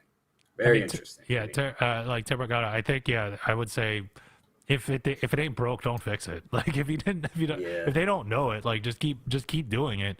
And that's usually what it is. That's how you play fighting games. Like I don't care about the toxicity. If you can't break what I'm doing, then that's not my fault. Like that's your fault. Tergetta was that's not a wrong mindset to have. I mean, it's just that simple. What can I say?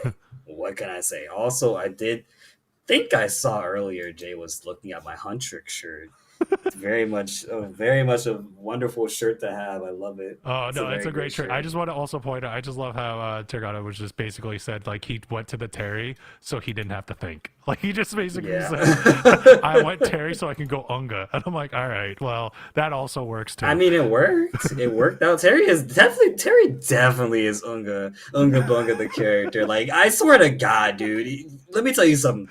You think Terry's not Unga Bunga, then you face him at KLF and you're like, okay, maybe it's just the KLF counterpart. Then you go to Fatal Fury and you're like, okay, no, this character's actually just Unga Bunga. And then you go to Street Fighter and it's like, okay, he's not Unga, but he's definitely Bunga. You know who's Unga Bunga in Street Fighter is from SNK is freaking Mai. Like Mai, for sure. That game plan is like double. It's almost always like double fans rush in, go overhead, double fans, jump up, dive. Like it's like it's just straight up like. I wanted to play that character in that game too. I stuck around playing Bison, Ken, and Cammy. I'm thinking to go back and work on doing C Viper, but C Viper's a little easier to use now. If you remember her from Street Fighter 4, like she's still technical, but it's still technical. It's like playing There's Ken some now in Tekken 8. It's like there were a lot of technical things that you had to do to be a good game player in Tekken 7, but like in Tekken 8, it's not. I'm not saying that King isn't a tough character to execute with. It is very much so, but that's how it is. It's like it's a little bit easier to use in Tekken 8. So that's how I feel about my here. Anyway, as we're going on, we got Nash Fan and Diaz to kind of get back into what the current events are right now. As the current events.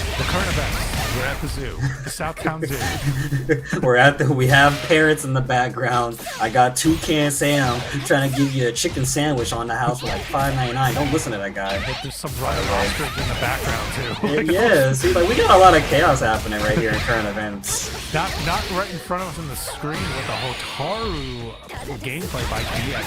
Oh my God! And that will do it. Wow.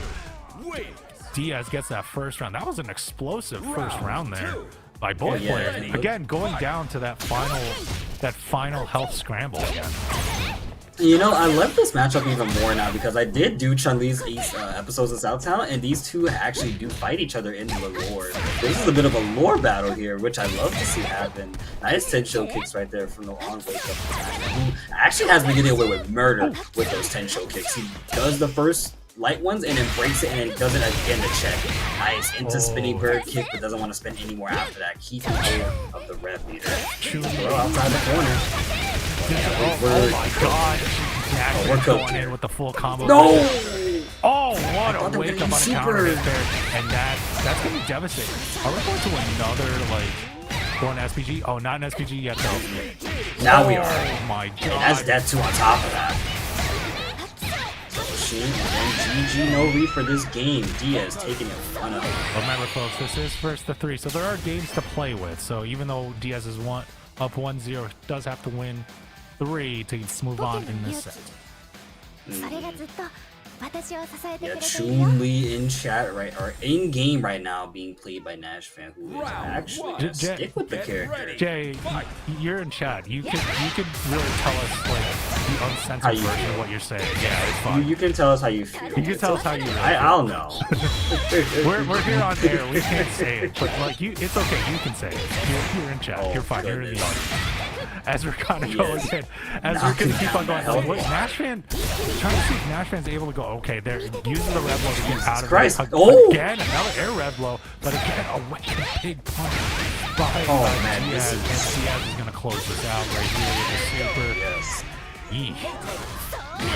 Yes, looking to send Nash fan a loser with the way they're playing right now. Nash fan actually was doing a good job keeping that offense, but one wrong jump and a DP was waiting for them right there, patient, and then flying right back into the projectile. Diaz back on defense once again, but Nash fan gives up the offense for a moment there. Picks up with the spreading bird to get the counter hit deep. Close heavy into a full combo here. Are we gonna get the full confirmed? No drops in sight? No, actually, what's the Oh, whoa. What nice little setup there on the wake up. And that's what just to bring it down. Yes, third strike. Dude. All right, well now I can't hear it the same. Yeah, I know. Where's Yoon? Where's Yoon in Fatal Fury? Where's Yoon in Fatal Fury? I want another broken character from Street Fighter. Let's bring out Yoon. Yes, please. Well, Diaz is going into a final round here in game 2. We're gonna see. Wow, Diaz is really putting up with the pressure. Wow, that's 2 more damage. That was the second command throw in that sequence. And look at what Nash has to do. Oh, whoa. He has to chase down Diaz. He has to make the approach. Diaz doesn't have to do nothing but just sit and wait. Both players are playing around the overheat potential right now, as Nash fan, still staying with SPG, can use it at some point to close the gap and make big things happen. But Diaz is giving him a bit of unsafe security, like a false sense of security, getting closer and then running back. Up kicks and projectiles, just trying to keep this momentum in their lead, and then making the approach was Diaz, but then backs away right after. Yeah, running away and going in. Trying to bait something in, but it's now Nash gets that opening, goes in with the full combo. Wow. Yeah, that's dead. I want to say that's dead, right? Oh no, for sure. Yeah, no, yeah. Check it out. Are we sure this time? Yeah, we're sure. No, we're sure. And I lied to you. See what happens when you listen to me? See what happens when you listen to me? See what happens? You got baited. You weren't ready for it. Just like you weren't ready for that DP. Oh my god! Oh, Diaz. I was like, I had no idea what's going on, and I got baited. That definitely. Okay, you are definitely a cross tag player. I love making people think you're dead and you're not. It's fun. My God, that was really just unfortunate right there. I was sitting there like, I don't know, but one pixel left, a pixel in a dream is all that was needed for Diaz to get to that last minute scramble. Close it out. Now Diaz is up 2 games to 0 here and gets the throw to interrupt here, but has a large life deficit right now. Yes, sir. You know what's crazy? Nashman is not like they're having bad rounds or anything. It's just Diaz is really good at keeping that lead and playing around, not doing anything, and just letting his opponents, make the mistakes themselves for him to get easier victories, which has been working out. And there's the counter hit rev blow, and this should be a one and done situation if we optimize it right. We got a bar meter to use. Do we use it? No, we dropped it on the up kicks, and then the super from Chun-Li. Okay, one more hit for both of these young players. We'll do it here. Who's going to get it first, though? Will it be Kotaru or will it be Chun-Li? Ashfang gets the DP. That is their round. The anti-air Tenshu kicks. I know it's a DP motion in this game, but I still do the down. It's first. What is it? It's instinct. Very much. Yeah, nature. very much. Yeah, that's what you're used to. Yeah, because it's a lot faster to do than the DP motion. Using the lift kicks there to throw the projectiles back for to Nash fan. Diaz is really playing some really good defense. Nice bait on the throw. It's a nice read by Diaz, and Diaz is going on with a full combo here. He has to spend the meter right there. Diaz in the corner right now. Chun-Li jumping up but quickly fighting out with a 2A mash, crouching like confirmed for some of us. Then a JC right after jump heavy, then the heavy lift kicks but breaks it to keep himself safe. Projectile just defended, then just defends the other one, but the rev blow powering through all trials and tribulations twice in a row this time. But wake up DP, and that's the round. The wake up there with the feint, and that will do it right there for. And Diaz now is on tournament, or not tournament point, set points to get to grand final. Wow, I almost pulled a non-factor. He'd be proud of you.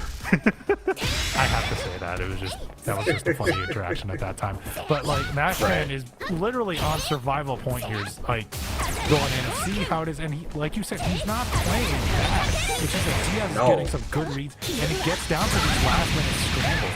Again, great read there by Cedric Dash, and we get the wake up super going in again, spending all the bars to get down that life. And then command grab EX for a full combo right here, using the red line as well to make sure they are no longer in overheat territory or working on it. And put the hands of God to you.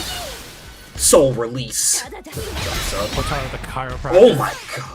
Yes, sir. 2C blocks and just blocks it out again. Aerial rev blow, one more hit will do it. Blocking it out is Nashman. Doing a good job, and fights back with potential kicks. Full confirm, uses the meter right here to seal the deal, and that is Nashfan's first game on the board. 1-2.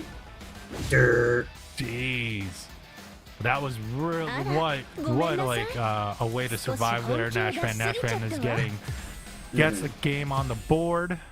Brings it 2 games to 1. I mean, hey, he could bring it all the way back. He's that good of a player. Maybe he got something.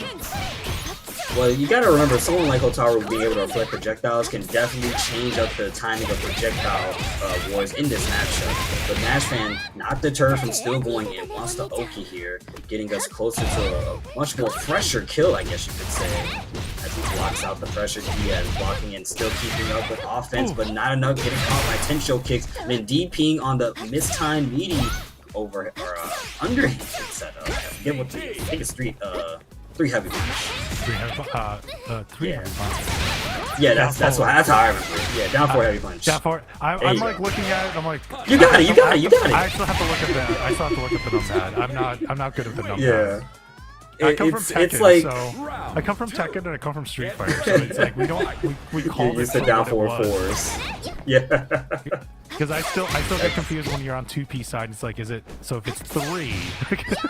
Yeah, it's that young kid talk. It's the slang. It's that new kid. It's not young kid. It's more like I think it's anime fighters. It's really an anime. Yeah, that's all it is. I think it's also easier to keep up with than using numpad notation for this game, but not as cool as keeping up with going through projectiles like Nashfan. Jesus Christ. And then a DP on wake up. Here comes Diaz in, going with the lift kick to go into the super. Get some damage down. We're still has a little bit of a life deficit, but we're gonna keep on going, get on the pressure. Oh, the neutral jump heavy kick goes in. Fireball. And rev boost for the projectile. Fireball. Yes, sir. We can always just go through neutral. How did you know? And then I'll go through neutral again. Oh dear, that's gonna be it. This is a funny game in 2025. Like there are always ways to skip neutral. Oh yes. How did you know I like to skip neutral? You're an anime fighter player. You play cross. In my sleep is crazy. You could have at least told me off for like a bottle of Henny. Oh, I didn't say that you didn't have a bottle of Henny while you were playing. I'm just saying, like, while you're sleeping, you just live and breathe it, because there are things that just need to be toxic, and that's how you get your toxic energy. Well, yeah, you see, Diaz is being pretty toxic with that offense right there, but Nashman just immediately doesn't want to do any of it. Throw teching, very, very good thing to do as well. Very proud that happened. But quick 5B confirmed like that, and Nashman one more hit away from landing a full combo to kill. What a Yes, whip punch there by indeed. Diaz. And this is now it's going to bring it in. Put Nashvan into SPG. Going in. Remember, this is tournament point for him. This is going to... Oh, that's hopefully this is a going to lot. kill. But, No, it's not gonna kill. but you know, Trust me. Chun-Li's going to get a nice back crack there. Let's see. You're going to Shadow Realm. You're going to Shadow Realm. Am I going to the shadow realm because of that? You're going to Shadow Realm. Crack. Wait, what? Wait, back me in the back. No way, are we gonna get hit? Oh my And we God. do get hit. Not enough to kill though. One more interaction. We'll do it. Rab blow for Rab blow. No one won! And then Nashvan takes the advantage of the confusion to get the 5A match. And then now it is up 2-2. Wow. That was okay. I am very confused. I have some words. Shocked and awe and everything. But now we're down to the final game in this winners final. Let's see. Now a first to one. Who's gonna take this out? Now that both players are just playing out of their minds here. Oh my god, jumps over the projectile and then goes right back into it. That wasn't good timing from Diaz right there. Probably thought the Kikoken was gonna go away a little bit quicker. Maybe misread the version. Hot show. Yep, in front of your face now. You can't guard that. Lift kick, super. Pass the Oki. Are we gonna go for it? Oh, kept Keeps up. keeping it close on there, but there it goes with the red blow to use it as a punch. Wow! Big counter hit by Nashvan. Nashvan going into the super. Okay, we're both in SPG. We're basically at last minute scrambles, but both are in SPG here. Yeah, that's a good thing. Both players now have some options to work with, but Nashvan's kind of just moving forward with the charge, getting rid of some of their health, as using it as a resource to keep the advantage, but no longer. As they get closer again, but same situation, no longer actually. Diaz getting hit and is going to have to lose all of their life for it if this is done correctly. Oh no, actually, thought they were going to die there. Oh, And now they're dead. Unfortunate right there, but now Nashvan's on set point. The X projectile was the reason for winning that last round. And now let's see if it can be the carrying factor of this round. Ooh. Oh, DP after DP, yeah, we got those. We just do that. We're anime players. Double Coco pins there. Yes, Cat- lots or of pop by projectiles. Diaz. It's just double projectiles back and forth. Lots of blue. Lots of blue fireballs. Not blue sparks, but blue fireballs. Well, the double lift kicks to go. Bring it down by Diaz. Diaz. Oh! Oh, wow, what a counter hit with the lift kick on Wake up there. This is pretty devastating. We're going to go with the level 1. This won't kill. But down to basically one interaction left. Goes with the overhead mix up, or on the mix up. And now we're in final round, Kumo. Yes, sir. Once again, sitting here pretty on winners finals at the double entendre situation. Luigi and Mario would be proud as Double Trouble is in our line of sight. Someone's gonna move forward. And it's looking like it's gonna be Diaz, who already has the upper hand in his lead. Heavy lift kicks for a full devastating combo. Pretty quick though. Yes, good this time. Try to do a wake up on the 10 shoe kicks on the light version and gets properly punished. And now Diaz has a big lead. They get a little bit of a trade. Get a little cross up on the toe tap by Nashvan, trying to get something going here, but gets the short hop confirm, and Diaz will take it and moves on into grand finals. That was definitely a tough one for Diaz. It looked really strong in the beginning, and then it just turned into something else. Nashvan was probably getting the download in. Yeah, told you getting put in the shadow row. Why would I get thrown? I told you getting put in the shadow row for that. That's like a medical thing. That's what they say all the time. Okay, fine. That's fine. That's fine. I feel like I wasn't even thinking of it like that. To be honest with you, I feel like that is something you tell like your significant other when you just see something. But my wife works with like therapists and chiropractors. Like she's a therapist and the doctor, so that's what they say all the time. So it's like one of those things where it's just like you kind of say it, but I have to remember what's my audience. So I guess fine, I'll take that, stars. Why do I feel like you were BSing me the whole time? No, I wasn't BSing you Okay, guys. That's why I was okay, like, why okay. is that going in there? Because it was a chiropractor thing. I wasn't thinking of it that way. I don't No, think I sus all the know. time. You're good. I mean, yeah, I do think sus. You do know that. Like, you do not Yes, know we that do. personally, Kumo. But this was not one of those times. No. Also, I want to point out that I think Nash fan did so well in this matchup. It just went down to who was the better man, and that's all it could be.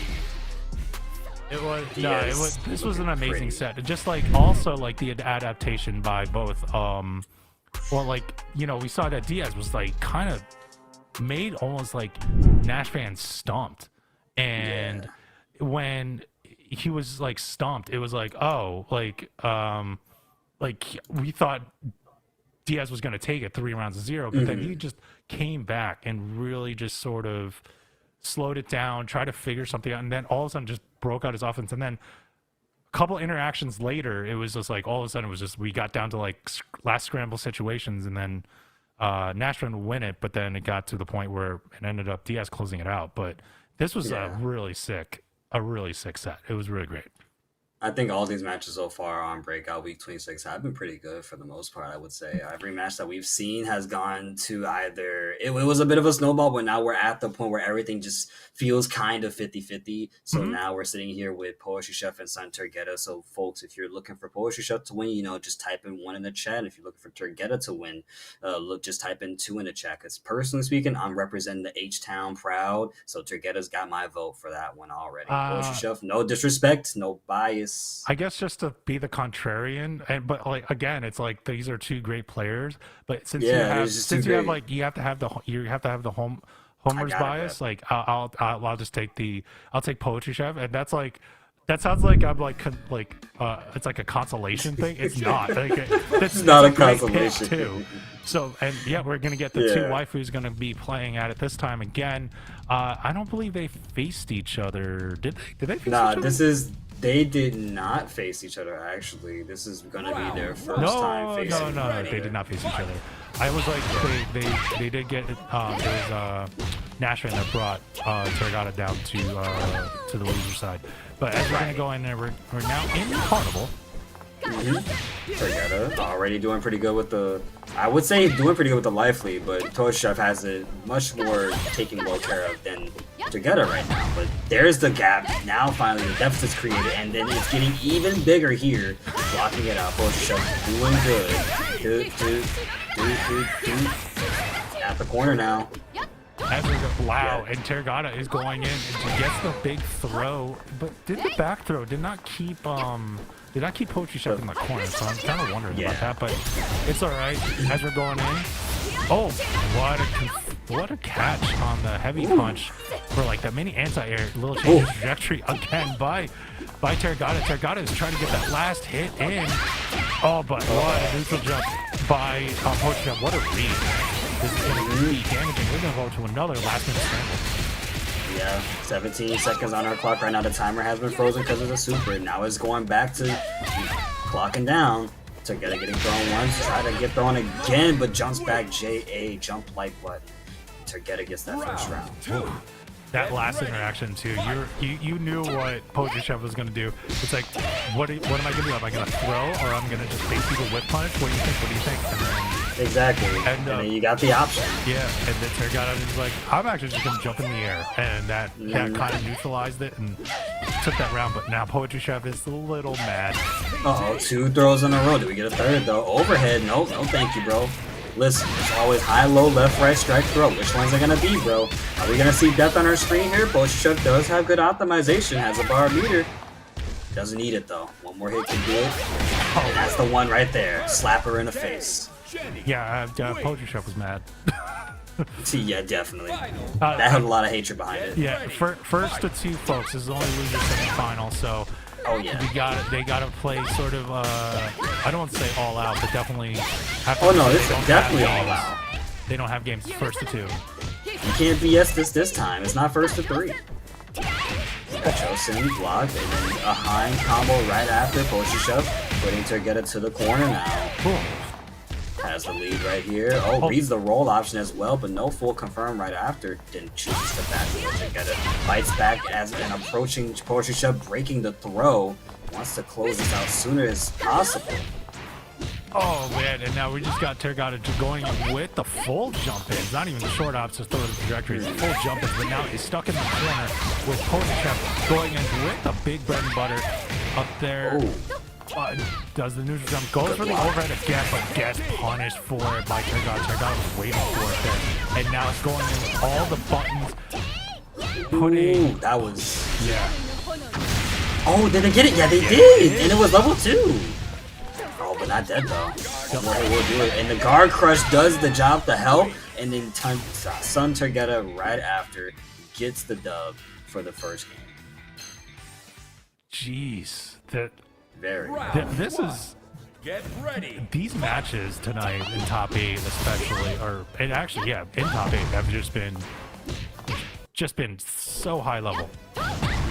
There's the throw. Nice little throw right there, and here comes Poetry Chef again. Goes again with that overhead, using that option a lot. It's a good choice. I mean, if they're not blocking it, never stop it, you know? Yeah, fair enough. Good match right there. Speaking of the devil, there was an overhead for Poetry Chef, but it did get counteracted. Tergata was right on time for that. Satsu Shinoibachi is close to the corner, based on Rolling Thunder, and we're going to be seeing a dead Bijane if there's meter need to be used here, which I think so? Yes. I was going to say, if they didn't use meter, they were going to be missing out on a lot. You don't want to have an alive opponent now, you know? Fair. Now we're seeing on survival point. But yeah, it's right now, and Tergata being on set point, it's like, you just got to see what goes on here.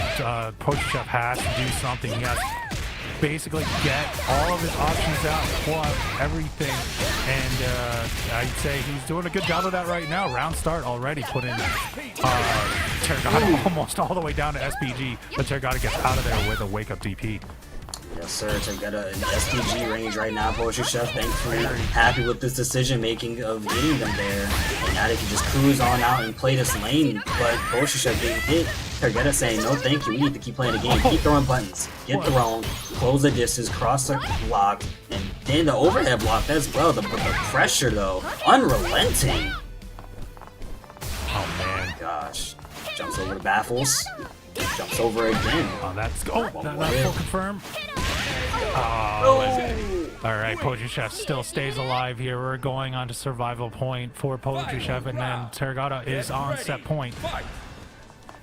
Yes, sir. Has to make a comeback somehow. Bijane is slowly approaching with the beautiful hops, beautiful skips, but Tergata fighting back. Oh, unfortunately, JB got a little too close for comfort right there. Tergata putting the full confirm for being put into the corner. Bijane does have bars of meter to work with, 2 to be exact. And we're slowly whittling down that rev meter too. 2 throws in a row. 1 more. No, we just trying to get a whiff punish. 3 now. No, we're going 3. That was a bait. Oh, but a wake-up TV to get out of that pressure. And now we're going to see what happens here. Big dive bomb is being punished by Poetry Chef. Poetry Chef is good to go full all on out. Has 2 bars of meter. Sir. This should do it right there. Oh! No, it doesn't do it. 1 more hit's got to do the trick, and then DP. Yeah. Wake up Final DP, death and desperation right there. Poetry Chef ties it up in games, 1-1. Final game coming up for loser semifinal. Yes, sir. Here we are, stepping into the Lion's Den. Both players hungry for the victory right now. These Wolves are feasting in terms of battle. Good matches all over the world being seen here, but none like over at Breakout, with Tergata being on the lead versus Poetry Chef right now. Jumps up, blocks the JB, and it gets up there right after in the corner here with Tergata on lead. Closely confirms full combo in sight. Oh my god, just the combo route for Tergata, just going, trying to optimize everything, putting Poetry Chef just outside of SPG range. But here comes Poetry Chef coming back a little bit. Oh, bait up throw, and now he's going to Poetry Chef some more, but nice interrupt, big guard cancel there by Tergata. Tergata's going to spend a level 1, not going to put Poetry Chef too close to death. Yes, sir. We're getting closer to that point, and then it's going to be Turgetta who gets the double hitting confirm to make it work in their favor. Now we're sitting on an actual set point once again for Sun T right there, but Poetry Chef though, if there's anything that I know about this dude, he knows how to make a good comeback. Oh, definitely so, and we'll see how it kind of comes in because Turgetta had to do a wake-up DP right there to get some of that pressure out. And now here comes Turgetta. Turgetta's trying to put up more pressure, uses the throw to end that string instead of just finishing out that string. But gets super by Poetry Chef really fast. For that.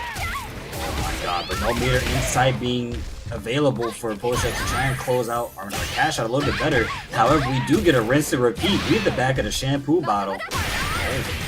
And then DPs again, Turgetta just said, I don't care. The Houston special. He just does not care. He didn't care if he got blocked the last time. He was throwing it out on wake up anyway. As exactly. Oh wow. Oh my god. Oh no way. No way. You're not killing off of this, right? You're not killing off of this, right? I don't know.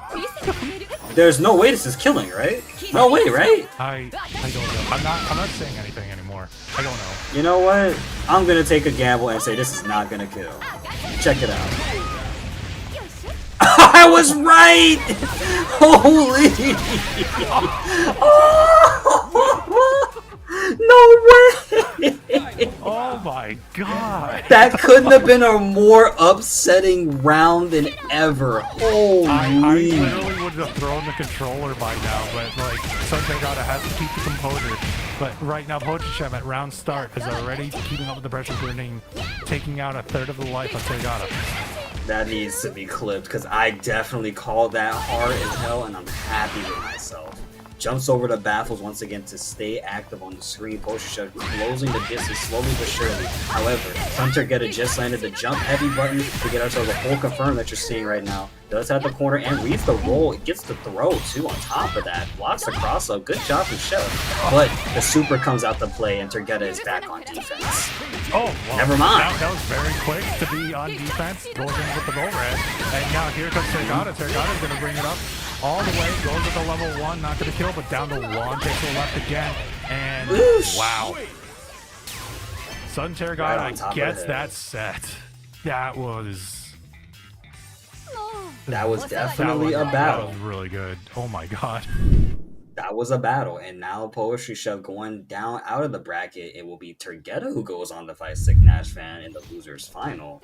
And man, we gotta talk about that match for a second. I really enjoyed the back and forth thing. I think Turgetta, aside from the DPs that we saw, block and punished, it was still really good, even with certain mistakes being made. Poetry Chef had to fight a lot versus Turgetta, who was very crafty. I was gonna say, like, if there were any big mistakes, it was really just like Turgetta just saying, F it, like, I'm just gonna throw like as many, just the DPs. Just do wake up DPs. But outside of those, I mean, Poetry Chef did get caught like maybe 2 times out of the 5 that were thrown. But still, it was still back and forth. Like, it was still crazy. We did not know who was gonna win in each of that. And then one of those interactions, I think it might have been this one, where it ended up where Poetry Chef just ended up getting. No, it wasn't this one. It was just a crazy scramble where I don't know. They're down to like 1 pixel. We didn't know who won the trade. I think it was basically what it was. So it would have gone either way. This could have gone either way. So good games, guys. Poetry Chef gets 4th place tonight. So yeah, but speaking of 4th place, that means he's not in the money. But if you want to get some of these people more money and everything, go to !Matcherino, folks. Claim those codes that are in there. Please do that, and you'll not only make Breakout happy, you'll make those players happy too. You'll also make Trey happy if you do it as well, because he seems to be a little bit upset by y'all's match over there. But you know what happens when you get good players watching good matches, right? You see something go wrong, and you're just like, man, come on, dog. Nah, we gotta yell at you now. It's just the fighting game community special, man. So Turgetta right now, still sitting in the hot seat of player 2, fighting against Nash right now. This is not going to be easy. Again, these two, I want to say did play. They faced over just before top 8 for the top 8 qualifier. So this is a run back. This is what. Remember, we got to watch the. They gave us the fanfare. They didn't give us. Oh yeah, that's right. Oh my god, it just went by that quick. They didn't Well, want yeah, to these boys be are the ready. Shadow Realm, so we get a few strikes. It's okay. I know a guy who can get us out. I know a guy who can get us out. No worries. Sasuke Shinobuchi into the DP Ender. Nash fan rolling away from the corner, getting wild punished though by 2A. And now Turgeta having the upper hand here. Just straight up mental stacks and offense and pressure. Backs away, trying to bait out a Tensho kick maybe, but the Reblo gets baited. Oh And my God. damn, Nash fan going out this round. Really, really quick. This is also kind of Nash fan's like thing. Like he has games to play with. It's a first to 3, so maybe he can try to figure out what to do against the Mai with the Chun-Li. We'll see. But even though they did face each other earlier in this bracket. Yeah, even if you do have first to 3, again, you let these rounds and games go by, it will be a quick 3-0 before you know it. Nice DP once again from Turgeta making use of light DP, but it's not gonna stop Nash fan from keeping the offense, which just got stopped. Turgeta back on, yeah, full on offense this time. What was a nice meaty on the roll? Like, oh, Yeah. dang. Hyper defense, 0 frame, level 1. Good job from Nash fan there. The SNK buffer special. Oh, try to go for the goal, a little too obvious. Projectile trying to close that gap. Nash fan is doing the right job making that approach, but Turgeta with a quicker button backs away, slowly inches forward, but backs away once again. This time full screen. Turgeta making Nash work for it. Gotta come closer. Come to me, Bucko. We're going Come back to to me. that again, where it's just like chasing, and now Turgeta eats another a one. super, and now it's nice little confirmed by Turgeta. Turgeta is really trying to push it up, and now we're basically even like 15 seconds left on the clock. Going in there, sir. nice Oh. little catch, and we're both Careful, careful. Gotta stop backdashing too much. Once you're in that corner, you can't backdash forever. It's not like you avoid projectiles like the EX Kikoken and then the EX Tensho kicks. None of it's gonna do the job though. No, it's Kikoken spam. That seals the victory for Nash fan. And it looked like Turgeta had 2 bars of meter to work with, so maybe wasn't able to get a super out on time. Either way, Turgeta starts off this round strong with a full confirm. Could be just lead advantage. Probably just wanted to save it in general. I don't know. It could, or at least not use all of it. But as we're going in there, the lightning kicks kind of go in. Yep. And for the wake up DP, he loves ripping that wake up DP. Hey, I love that motion, bro. It's a cool thing to do. I love DP inputs. Ooh, ah. My life be like. My life be like. Projectiles be like. Ooh, ah. I mean, that's kind of what it is when you're seeing 2 zoners go at it, but I don't mind these two because like how they're piloting tonight, Turgeta and Nash fan. Look at the way it's a lot because you have dive kicks like that. Look at where Turgeta is right now though. Mai is giving Nash fan a lot of trouble, but Nash fan makes a Reblo connect, and we do have a full confirm here. No meter being used though. Wanted the Oki maybe, or maybe a drop input, but good on Turgeta for not pressing on the break Tensho kicks right there. That's been catching Diaz a lot of times. Not Turgeta though, who gets the throw. One more hit, big hit could do it, or do we get ourselves a count out? He's running away. He's running away. He's running away. He's running away. Oh no! Turgeta with one last hit gets it too. Finishes right it out down. with 1 second left. Turgeta takes that round and takes that first game. That was only game 1. That was only game 1. Turgeta did not make that easy for fan at all. We are again still rocking with the Chun-Li battle. We haven't seen a character swap all tournament yet. Looks like they're full settling the Chun-Li for right now. They want to get that Chun-Li experience for when they do offline brackets. So I like how the Nash band is still sticking with it. And oh wow, what a catch with the Tenshu kicks again, going in the spin kick for the combo as well. Sir. Big Oh, rip. Let's rip the DP. Yes, sir. Nash band looks like he's looking for that as well. Gets the full punish, closes out with that big combo, and now Nash fan is up 1 round to 0 here in game 2. Nash fan right now just kind of looking for an option to throw out and catch Turgeta whiffing, but Turgeta not whiffing too much, although I don't want to see another DP from my mans again. That's the 3rd time in a row.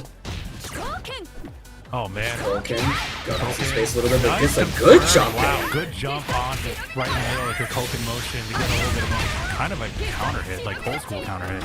And trying to just bait something out using the fans. Now we're going to a full zoner battle, but we'll see who's gonna dash up.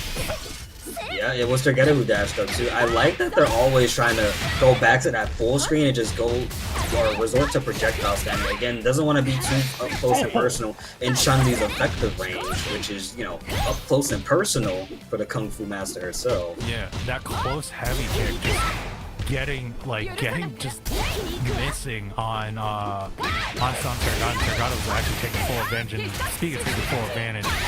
Oh my god. Oh, we're dead off of this one for sure. Yeah, we're gonna spend a level one. Just get that knockout. Get him out the way. Yeah, get it. Just get one out of the way so you still have some meter left for the next round. Final round. Yeah, 1 bar meter for Tergeta and then 2 bars for Nash right here. Tergeta already taking the runaway approach. Blocks the slide, no punish though. Nice Good block. defense, but not enough. Not enough right there. I was gonna say, the defense by both of these players has been really good. But here comes Nashran. Nashran's going up on the aggression, keeping Tergata at bay and in the corner. Red Blow on wake up and the super powers through it where it looks like we're trying to knock out Tergeta way earlier than usual. Nash fan playing really good right now, but Tergeta getting started in the cross up time just right. Baits out a button or nothing at all actually, but we will get a throw. Nash fan picking up that lead it seems. A deadly Maya's coming along the way. Red Blow on counter hit and Tergeta is just winning this 2-0 straight up.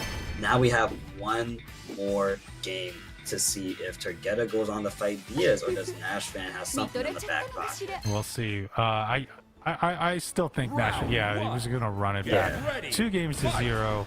We're gonna see how this goes. Remember, like this happened last also in winners final. We had Nash fan down 2-0 and was still able to bring it back. But Diaz. But you know, it's wild to me that Tergeta is giving Nash fan so much trouble. Nash fan comes over here and does really well all the time. So Tergeta right now just letting DPs rock, throwing out a bunch of EX fans, kind of navigating the aerial battles with JA, JC, and of course well-timed jumps over projectiles.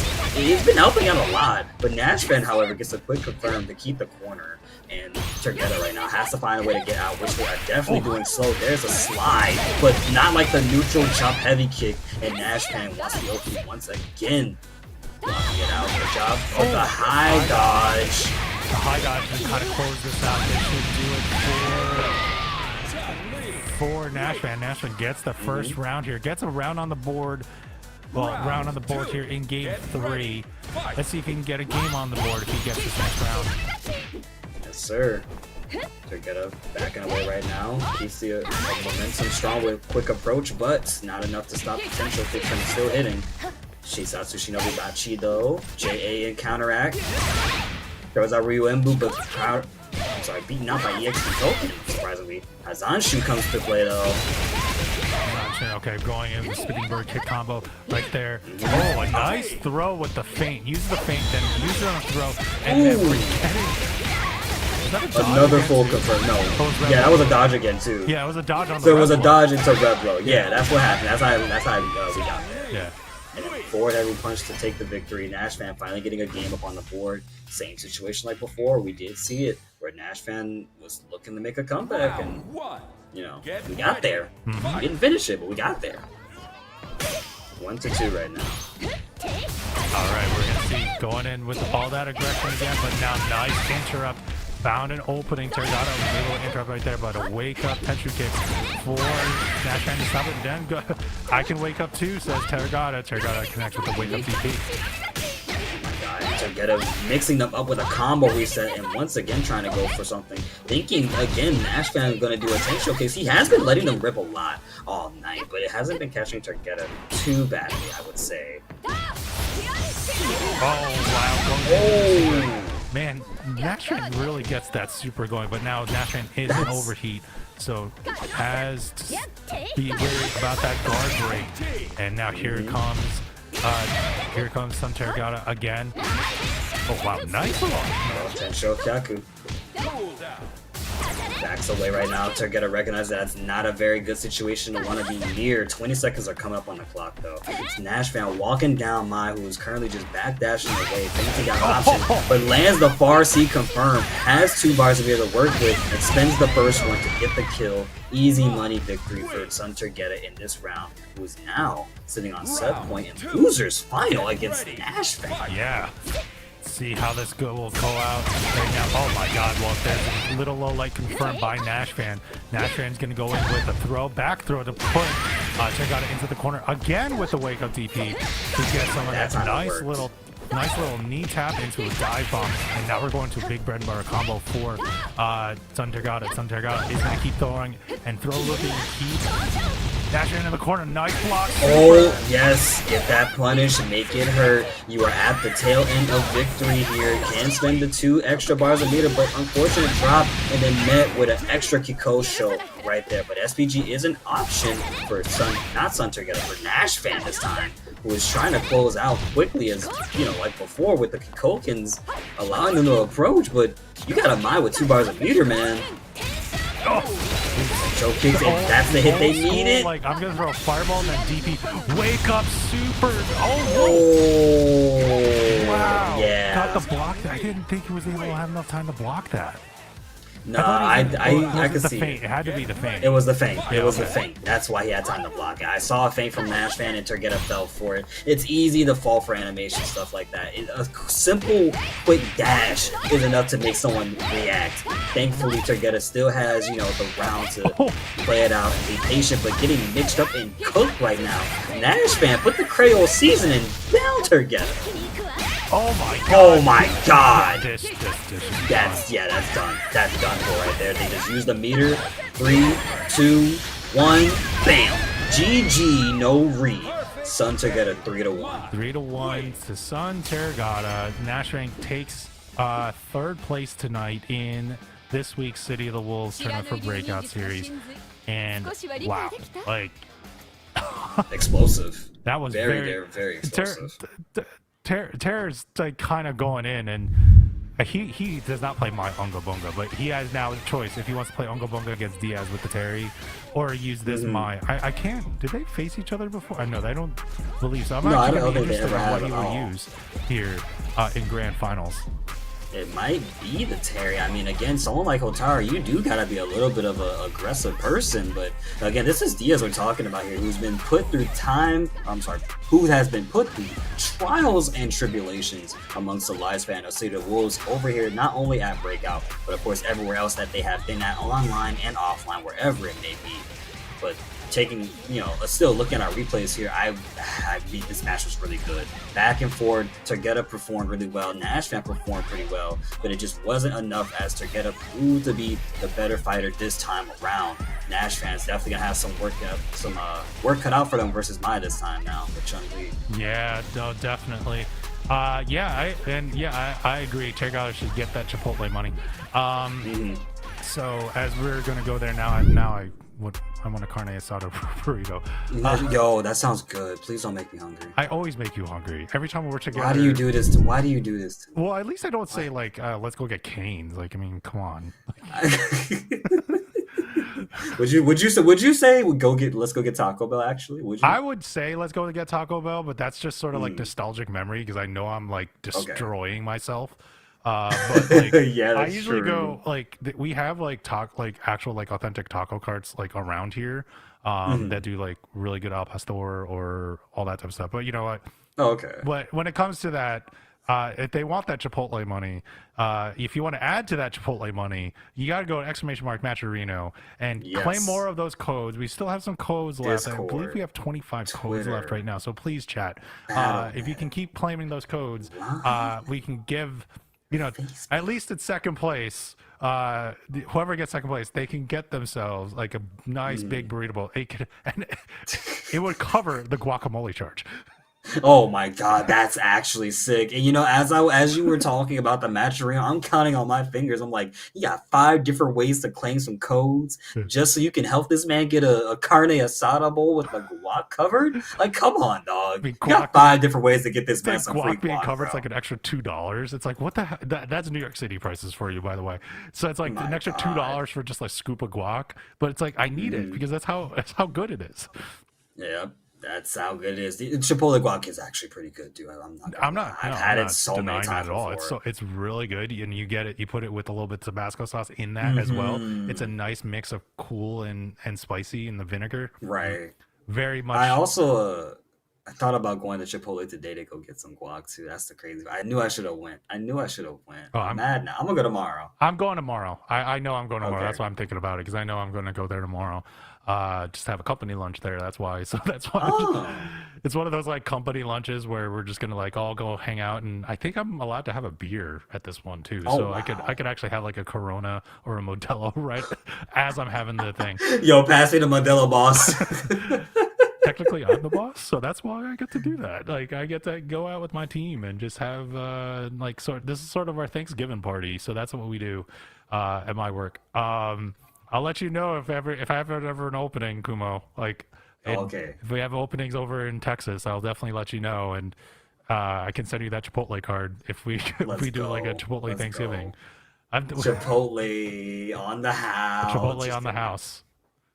Oh, I got to man, make that my sounds team great. happy. That's how I do it. That's how I like working with. If you work with the right people, and like how I work with people here at Breakout, it's like you make your team You have happy. fun. They'll do more. They'll do so much more for you. Like Pretty and. much.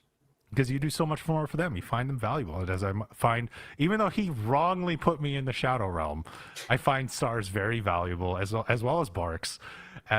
Wrongfully placed in the shadow realm. By the Hey, way. it was. I was sitting there thinking like medical terms like and stuff, and I'm like, okay, I get what you're saying. I see it now, but it was not exactly where I was going. Like I knew what Ash you is gonna meant call by me that such too. a coward, right? Like Asher, our good old friend Ashraf. He's gonna call me such a coward about it because I was like, I got out of the shadow realm. It's like you should have stayed. Uh-oh. Okay. Piplo giving our AI the side eye now. They'd say guac has no flavor. Uh-oh. I like the guac. I like it personally. I don't know. Like, have I had authentic guac? Yes. But like they do dump like a whole it's like an ice cream scoop. Like it's like an extra large ice cream scoop that they just dump into your burrito or burrito bowl. What's wrong? Like, Stars, you have to tell me. Okay, then, like, would you not get it with guac? Is that what you're telling me? Like, you kind of have to. It's not like you can like run to Tacombe or like that's the name of the one that we go to, like the taqueria here. Like, it's not like we can just run to Tacombe, get some guac, and then like go to Chipotle and put it in. Like, what do you kind of have to have the best of both. You kind of have to like pick and choose at that point. Yeah. Guac But less. hey, Okay, taste their all right, own. all right. If you don't want the guac, then I understand. I personally still need some avocado in The there. guac is good. Yeah. The guac is good to me. That's all I know. I have someone who made it for me a lot, and yeah, they made me like it. So I can't hate it now. Bucket. I can't. Okay, you know what though? To support Stars getting some more guacamole and everything, make sure you go to the ! merch to support Breakout with their merch. You know, go to your local and give some cash to Star so he can afford some guac outside of Chipotle so he can put it in his Chipotle burrito. But no, seriously though, if you want to go rep Breakout, if you rep Breakout at your next local, we will be more than happy, and we see that you support Breakout here. So if you do ! Merch, look at the lineup there with the Break free. break No free. Yep. limits. I always say no, break free, no limits, and yeah, with the t-shirts, hoodies, the hats, the stickers, everything in there. So when you go to your next local, rep out Breakout there. Yes, sir. Couldn't said it any better myself. Again, the merch is cool and times are hard, but we're not going to let that stop us from having a grand old time as we are sitting here patiently waiting for Diaz and Santagueda to get y'all's match started here. So I'm looking forward to seeing how this plays out because this is Turgetta's time in the grand finals hot seat. Oh no! Did we just start like a new like food trend? Like everyone's like on Raising Cane's now. It's break free, no guac. Like Break free, no guac. Piplup just. Break free, no guac. That's crazy. Nah, put that on a shirt. Put that on a shirt for real. Put that on a shirt. Put that. Well, I mean, do we have the Chipotle sponsorship? Hey, Chipotle, are you listening to us right now? Do we get the card here too? We can get another sponsor. We can figure out a way. I got somebody on speed dial. So it's no worries. As we're waiting for our last grand finals match here. Oh man, Who has been your player of the night? Actually, that's a good question. Who has been your player of the night? Your player of the night. My player of the night is going to be just Tergata. It doesn't matter like how grand finals goes for me. Just that losers run. Like he came all the way starting from losers round 1, taking out Gato, Sirloin's Gato, like very convincingly, and Pace, as well. Or no, I'm sorry. Sirloin had the Don Juan, and then Pace had the Gato, and then that Poach Chef, and then Nash. It's like he's going through a gauntlet right now, and now has to face Diaz, like final boss. Like this is like legit final boss. Like we're at difficulty 10. Actually, if you want to do this Final Tab reference, it's CPU level 11 at this point with all those pilots, and now we got Diaz, and we'll see if Tergata can go. Not that I want to cheer for Diaz because it is a Hotaru move, but oh man, I don't know. That's my plan. Okay.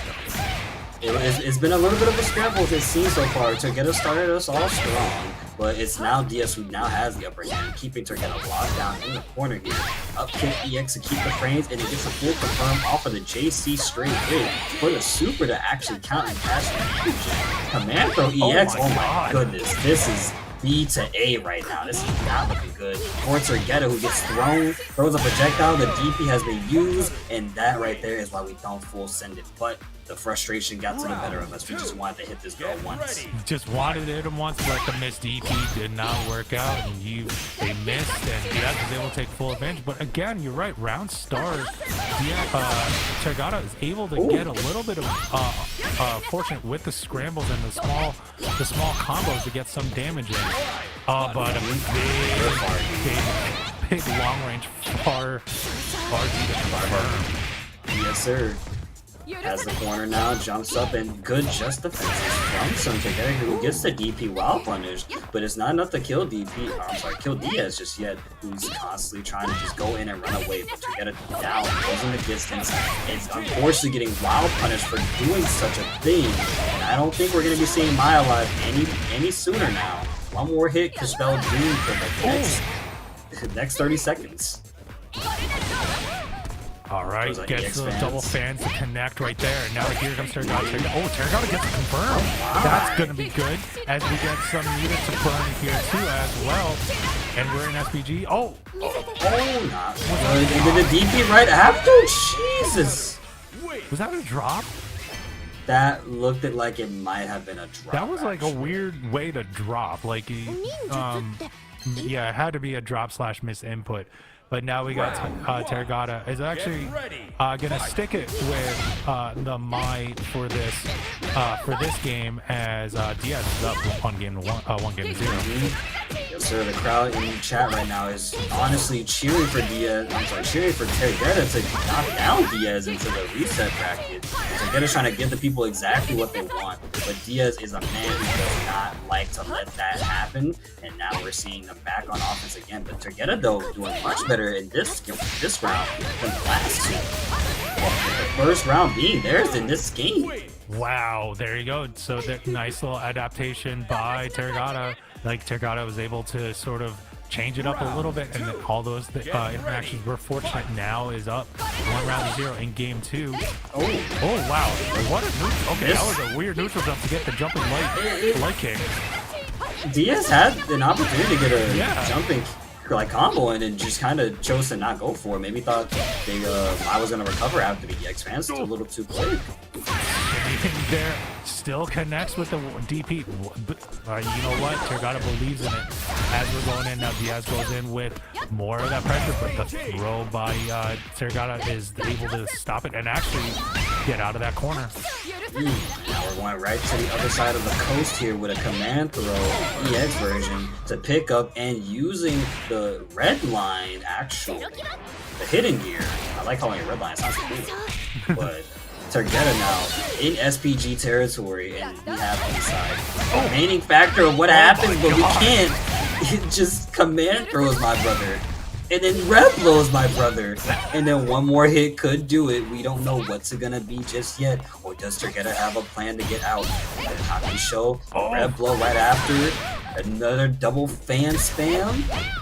Blocks a Reblo once again, but we're Rev enough for Diaz right now. Rev enough for Tergata. Both hits, one more will seal the deal for someone here. The high dodge gets beaten out. Oh my god. I'm sorry, Tergata's Reblo got beaten out by the high dodge. Diaz, damn, impressive comeback.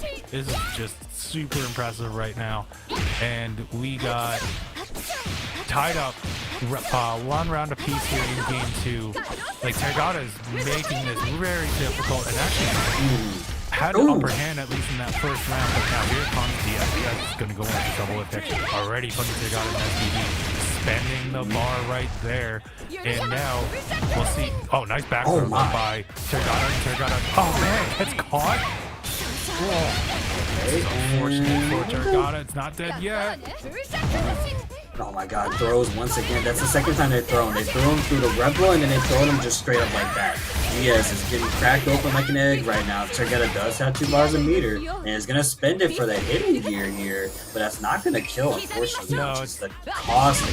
Yeah, I just realized I forgot they do have that SPG left. So, like, if you started the combo, you're not they're going to give you a chance in SPG, so the very minimum. Back guard broken, crush, and that's the victory. Just a little too patient on defense right there. Diaz was probably expecting Tergata to take it a little slow, but to Diaz's demise, Tergata did not do that.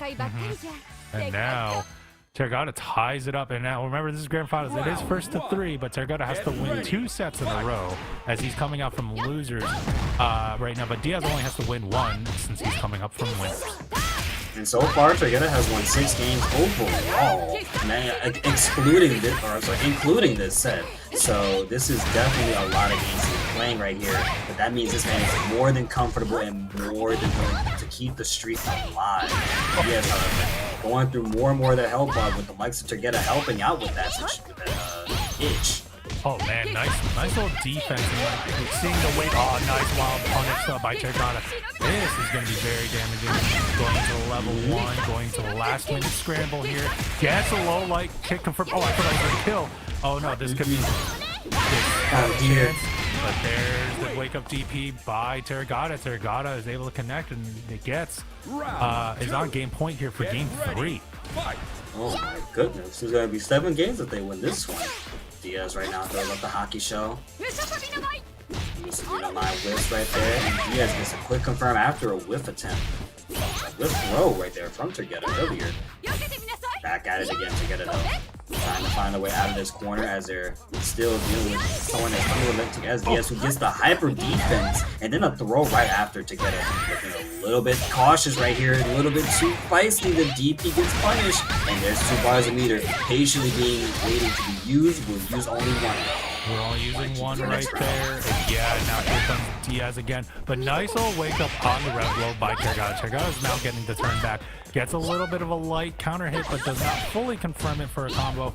But yeah, here we go. We're going back into neutral a little bit. Just defends on the projectiles by Tergata. Tergata is trying to go in. Nice dive bomb to get the knockdown on Diaz by Tergata. But Tergata has not a lot of life left for this round. Wow, with the rev blow in there. And now here we go. We're going to see if it's going to go in. Another rev blow in the air. My God, he's getting those connected. Oh, double rev blow, and it's Hotaru who wins the exchange. That's going to be Diaz. Diaz literally, I think, got that like literally 1 frame off. Like it felt one like they frame, hit it like at the, almost exactly at the same time. We got the slow-mo for a reason. It's like Tekken. Yeah, exactly. I know. I love the slow-mo. It looks great. The slow-mo's great. Alright, good blocks right there from Diaz, but unfortunately fully thrown. Unforgiving though, answer is the offense that Diaz is presenting here. Command throw into the super, wants the damage so that way Turgetta doesn't run away with the lead time. But jump up on wake up and gets a full confirm for it. Does have 2 bars of meter and uses only the 1 though. Does Diaz have a way to get out of this? Nope, it's opened up low. There you go, yeah. And that's it. Uses the EX to go in and close that out. Gives up 2 games to 1 here. And is 1 game away from resetting this bracket. Oh man, I don't think Diaz has ever been put in this sort of situation in particular, especially by mine. So this has got to be a bit of a jump scare for him. Poetry chef that, Trey? Really? Poetry chef that, yeah. Poetry chef that. I didn't realize poetry chef is a verb now. Poetry chef is now used as a way to describe somebody. Yeah. Yes. A verb.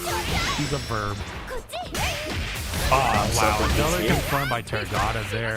Now Diaz is getting a little break in the combo to extend it by Tergata. And Tergata again connects with another little baby combo. Oh my god. Now Diaz is now an SPG. Oh man, this is the most dire I've seen him look right now. Tergetta just making it look pretty easy right now. He spends the meter to get the kill, and Tergetta is sitting on reset point here, so it looks like we are working on the bracket reset, folks. So get ready to strap on in for some extra matches. Yeah, we're gonna see see. Grand Final. He is definitely locked in. We'll see how Diaz is gonna respond here. I mean, it's only 2 games to 1, and it's only the first round, so it's not like he's in dire situation here. But you know, Diaz is probably thinking, I need to win this round. Want to stop the momentum that Tergata is on here. You have a person who's trying to reset bracket and you gotta turn up. It's definitely dire because you don't want to keep playing forever, especially if you're getting close to being tired. Nice hyper defense right there. Not tired enough to get that off all the time. Oof. Jumps a command throw, thank God, and jumps over the fan, but goes right back into the other side of the screen here. Just navigating carefully, but it's going to be Tergetta who has some better navigation. Not enough defense though to stop good hyper defense. Oh wow! Diaz gets a good counter hit. What a confirm there by Diaz. And Diaz is going to go in with the level 1 and then get that and see what the wake up DP is. Like always the option for Tergata, and now we're going to keep on going there. Oh. Speaking of wake up DP, there was another basically 0 frame DP by Diaz and is able to get that round. Gets on the board here in game 4. Get ready. Yep, Tergata is looking real dangerous right here, but there's the DP off rip from Diaz here. Gets for a full combo for it as well. 10 hits straight, and already we're getting halfway through the just a halfway through the health bar. Like a little quarter. Now we're getting through half of it. Definitely through half, and we're going to be in SPG right now after this. Yep, there we go. SPG combo reset. Only 12 seconds and 1 off the clock, but here comes Tergata. Tergata was able to use the rev low to get out of there, to get the turn back. Gets to confirm on the combo. This is going to be devastating. We're going into the rev. No, we're just using the level 1, doing some resource management. Doesn't want to overheat that quickly, but then the counter hit DP reversal, and there's a bar beater waiting to be used patiently, like so. And that's going to be 2 games to 2. Alrighty. Well, what a response by Diaz right there. Diaz is going to get that game, and now we're going to a final game in this grand final. We'll see, though, if it's going to be a reset point or tournament point for Diaz. But oh man, these last 4 matches have been very close. And this man, Tergata, has now been on, I guess, 8 games now at this point. After the last one, it was 7. Now it's 8. Diaz, though, can get this if he can get this last game, he can be the winner and get the big prize pool. $54 is what we're sitting at right now, but not as much as we're getting, 6-7 hits of a combo following up with Tergata right here. Oh. No, I'm not making a 6-7 joke ever again. Don't you start with me either. That's why I gotta stop the naysayers. That's why our boy Graham got banished from the locals. But that's another story for another day. But you know what's kind of happening? We're trying to banish someone right now. Yeah, Diaz trying to banish Tergata. That puts it down into SPG. Wow, oh my still goodness! Throw my God, that was sick. And now, now Diaz is on tournament point. I love that every time too, Diaz will not stop presenting the option of a command throw. Even when they just stand there and do nothing, they're timing that. They're timing the moment you wake up. All right, I can get you without you even being able to like jump out, press a button, or nothing. Really command throw for you, right?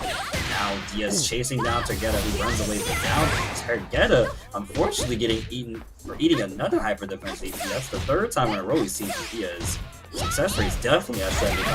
Oh my and then there's the command throw once again. The success rate of it landing is at 100. Jesus Christ. One more hit could leave something big. Yeah, and still has just enough. There you go. Does build a meter right there, so gets a meter back. But now Targeta is now in overheat. We'll see what kind of happens here. See. Oh man, really tense right now. It's very, very tense. Spends the bar meter. The last hit gets the little bit of Diaz, who gets a confirm despite what seemed to be deadly enough to kill. But not here, though. One more hit's gonna do it. Will it be a throw? Will it be a strike? No, it's Hockey Show into the overhand slaps. And Diaz is making that 3-2. This is your winner for week 26 of Breakout Series, City of the Wolves. There you go. Diaz was able to hold off and stay undefeated in this bracket, and yeah, gets the lion's share of at least of a minimum of the $54, I believe, that was in the bracket in the Matcherino right now. But remember, folks, do ! Matcherino to claim all those codes. We still have 24 codes left. But as we're kind of going in, this was really back and forth. It looked like Targeta was actually like was going in on the rhythm on the reset, being up 2-1 here. But Diaz was able to find, just basically kind of lock in himself and kind of take it back. Yeah, and you know, not to mention, again, Diaz was playing I'm sorry, not this. My good friend Targeta, sorry for forgetting, was playing games like back to back to back. So for him, they were more than likely just burnt out after that point, which again is a thing that happens. I've said it before and I'll say it again. You can only be a robot for so long. So you remember that you're human, aka meaning you can't just do it. You can't play good forever. You're gonna have a game where you don't do good.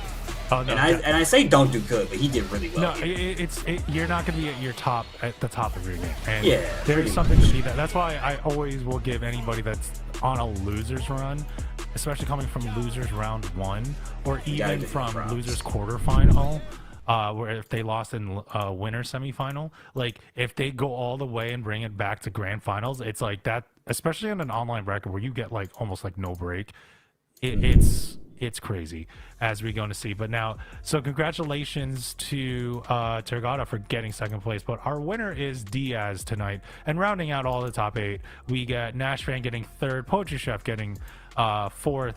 5th place goes to Pace and Shadow King. And then Sirloin and Crimson Hawk round out the top 8 in 7th place. Nicely done. Shoutouts to everybody that showed up. No resets in sight, but we damn near could have had one. So that means Sun Targeta needs to come on back and give us some war-hungry City of the Wolves beat-down action. It's another episode of South Town for me and Tomadoc, but for the players, next week will be another episode for them to see who gets further into the bracket and wins the entire tournament. Yeah. Now we're at the end. We're definitely down at the end. I mean, also, like, remember, folks, always do ! Merch to also support the Breakout team here. But as we go into our monthly top 5, there we go. There's the Mai. Mai's up there now. It's up there now. Mai is 9th. Hope tomorrow's up there. We need Hope Tomaru taken down from there. Yeah, stop picking that character. Yeah, we're not. I will only allow Jay to play that character. All right. Only Jay can play that character. No one else. Only Jay. And Yurikov. Yurikov can play that character too. I like Yurikov too. He's my boy from New York. Yurikov the GOAT. Yurikov's the GOAT. Like he can play that game too. I think he went back to KOF, to be honest with you. No, he definitely did. I was gonna say I think he went back to KOF anyway. But regardless, it's like you got the Hokunamaru on number 1, number 2 with Bijane. That's mostly like Poetry Chef. He's been making a lot of these top 8s with Hotaru. And I think it was who was 4th, Mai, and then was it Terry? I think it was Terry that was the last Terry. one. So as we kind of go on with that, but wow, like best. Okay, you asked me what was my player. Well, who's my player tonight? What's your highlight of the night? Like, oh man, the highlight of the night would definitely have to be the first match between the first match between Suntergetta and Nash Fan, because those two, I was really engrossed into that one. It's, as well as Diaz and like Nash Fan as well. Nash Fan has some really good plays versus both of them that I think really do need to be observed and paid attention to, because that dude right there, he was cooking with the Chun Li. Although I do wish there was some more damage being done to try and get closer to sealing the deal, but I understood what they were probably trying to go for. Oh yeah, no, which makes sense. Definitely so. But yeah, that means that we are done for tonight. So a couple different things. Well, first, like I want to say thank you to both Stars and Barks in the production side. Also, thank you to Piplep in the TO side. If we can just sort of like, we're going to plug ourselves a little bit. I'm Tomadoc. I represent an org called Mid-Tier Summit, or MTS, where we nurse through gaming on the Long Island scene and New York City scene, where we not just do fighting game tournaments for just regular fighting game tournaments, but we also do school library events to really like sort of nourish our community. It's kind of our mission here to sort of do that type of stuff as well. So, you know, you can always find us. You can find me there, Tomadoc, either on Blue Sky or Twitter.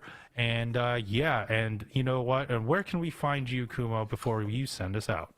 Man, you can find me on Instagram at CoolMoko, or you can find me on Twitter at CoolMoko_. I'm always around. I'm here to commentate and have a good time. And of course, I am playing City of the Wolves as well. So you might catch me on the ranked streets or on the casual grind on my own streams. And I do stream as well on twitch.tv at CoolMoko as well. So if you catch me playing Blaze Blue there, we're just playing Blaze Blue and we're chilling.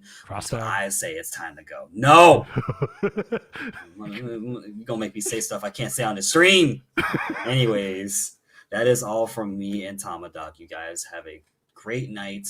Buy the merchandise. And also don't forget to floss and brush your teeth at night. Y'all take care and have a great night. Be easy. Have a great night, guys. See you next time.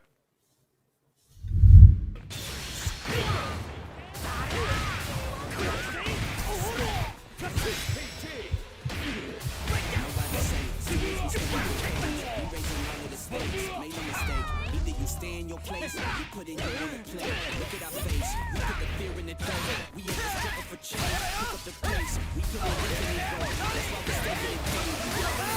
We moving on to the next, you still been stuck in the phase. There's no debate, we draw the line in the sand. We say it straight to the face, they on the break. So we put the team on our back, we took the city to state. What it's gonna take, another S on our chest, another beat in the green. We innovate, we always switching it up. They can't predict what we say, come out the cave. They see the blood in our shirt, they see the teeth in the face. They watching too, still trying to figure us out. They think we came in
Down on the last interaction, and that will do it. Robbers very well find themselves with a victory, especially after that. Find a hit, that should be enough to close it out. Del Tormenta for our first sweep, where Super Great is going to close it out. He can close it out, and he does it!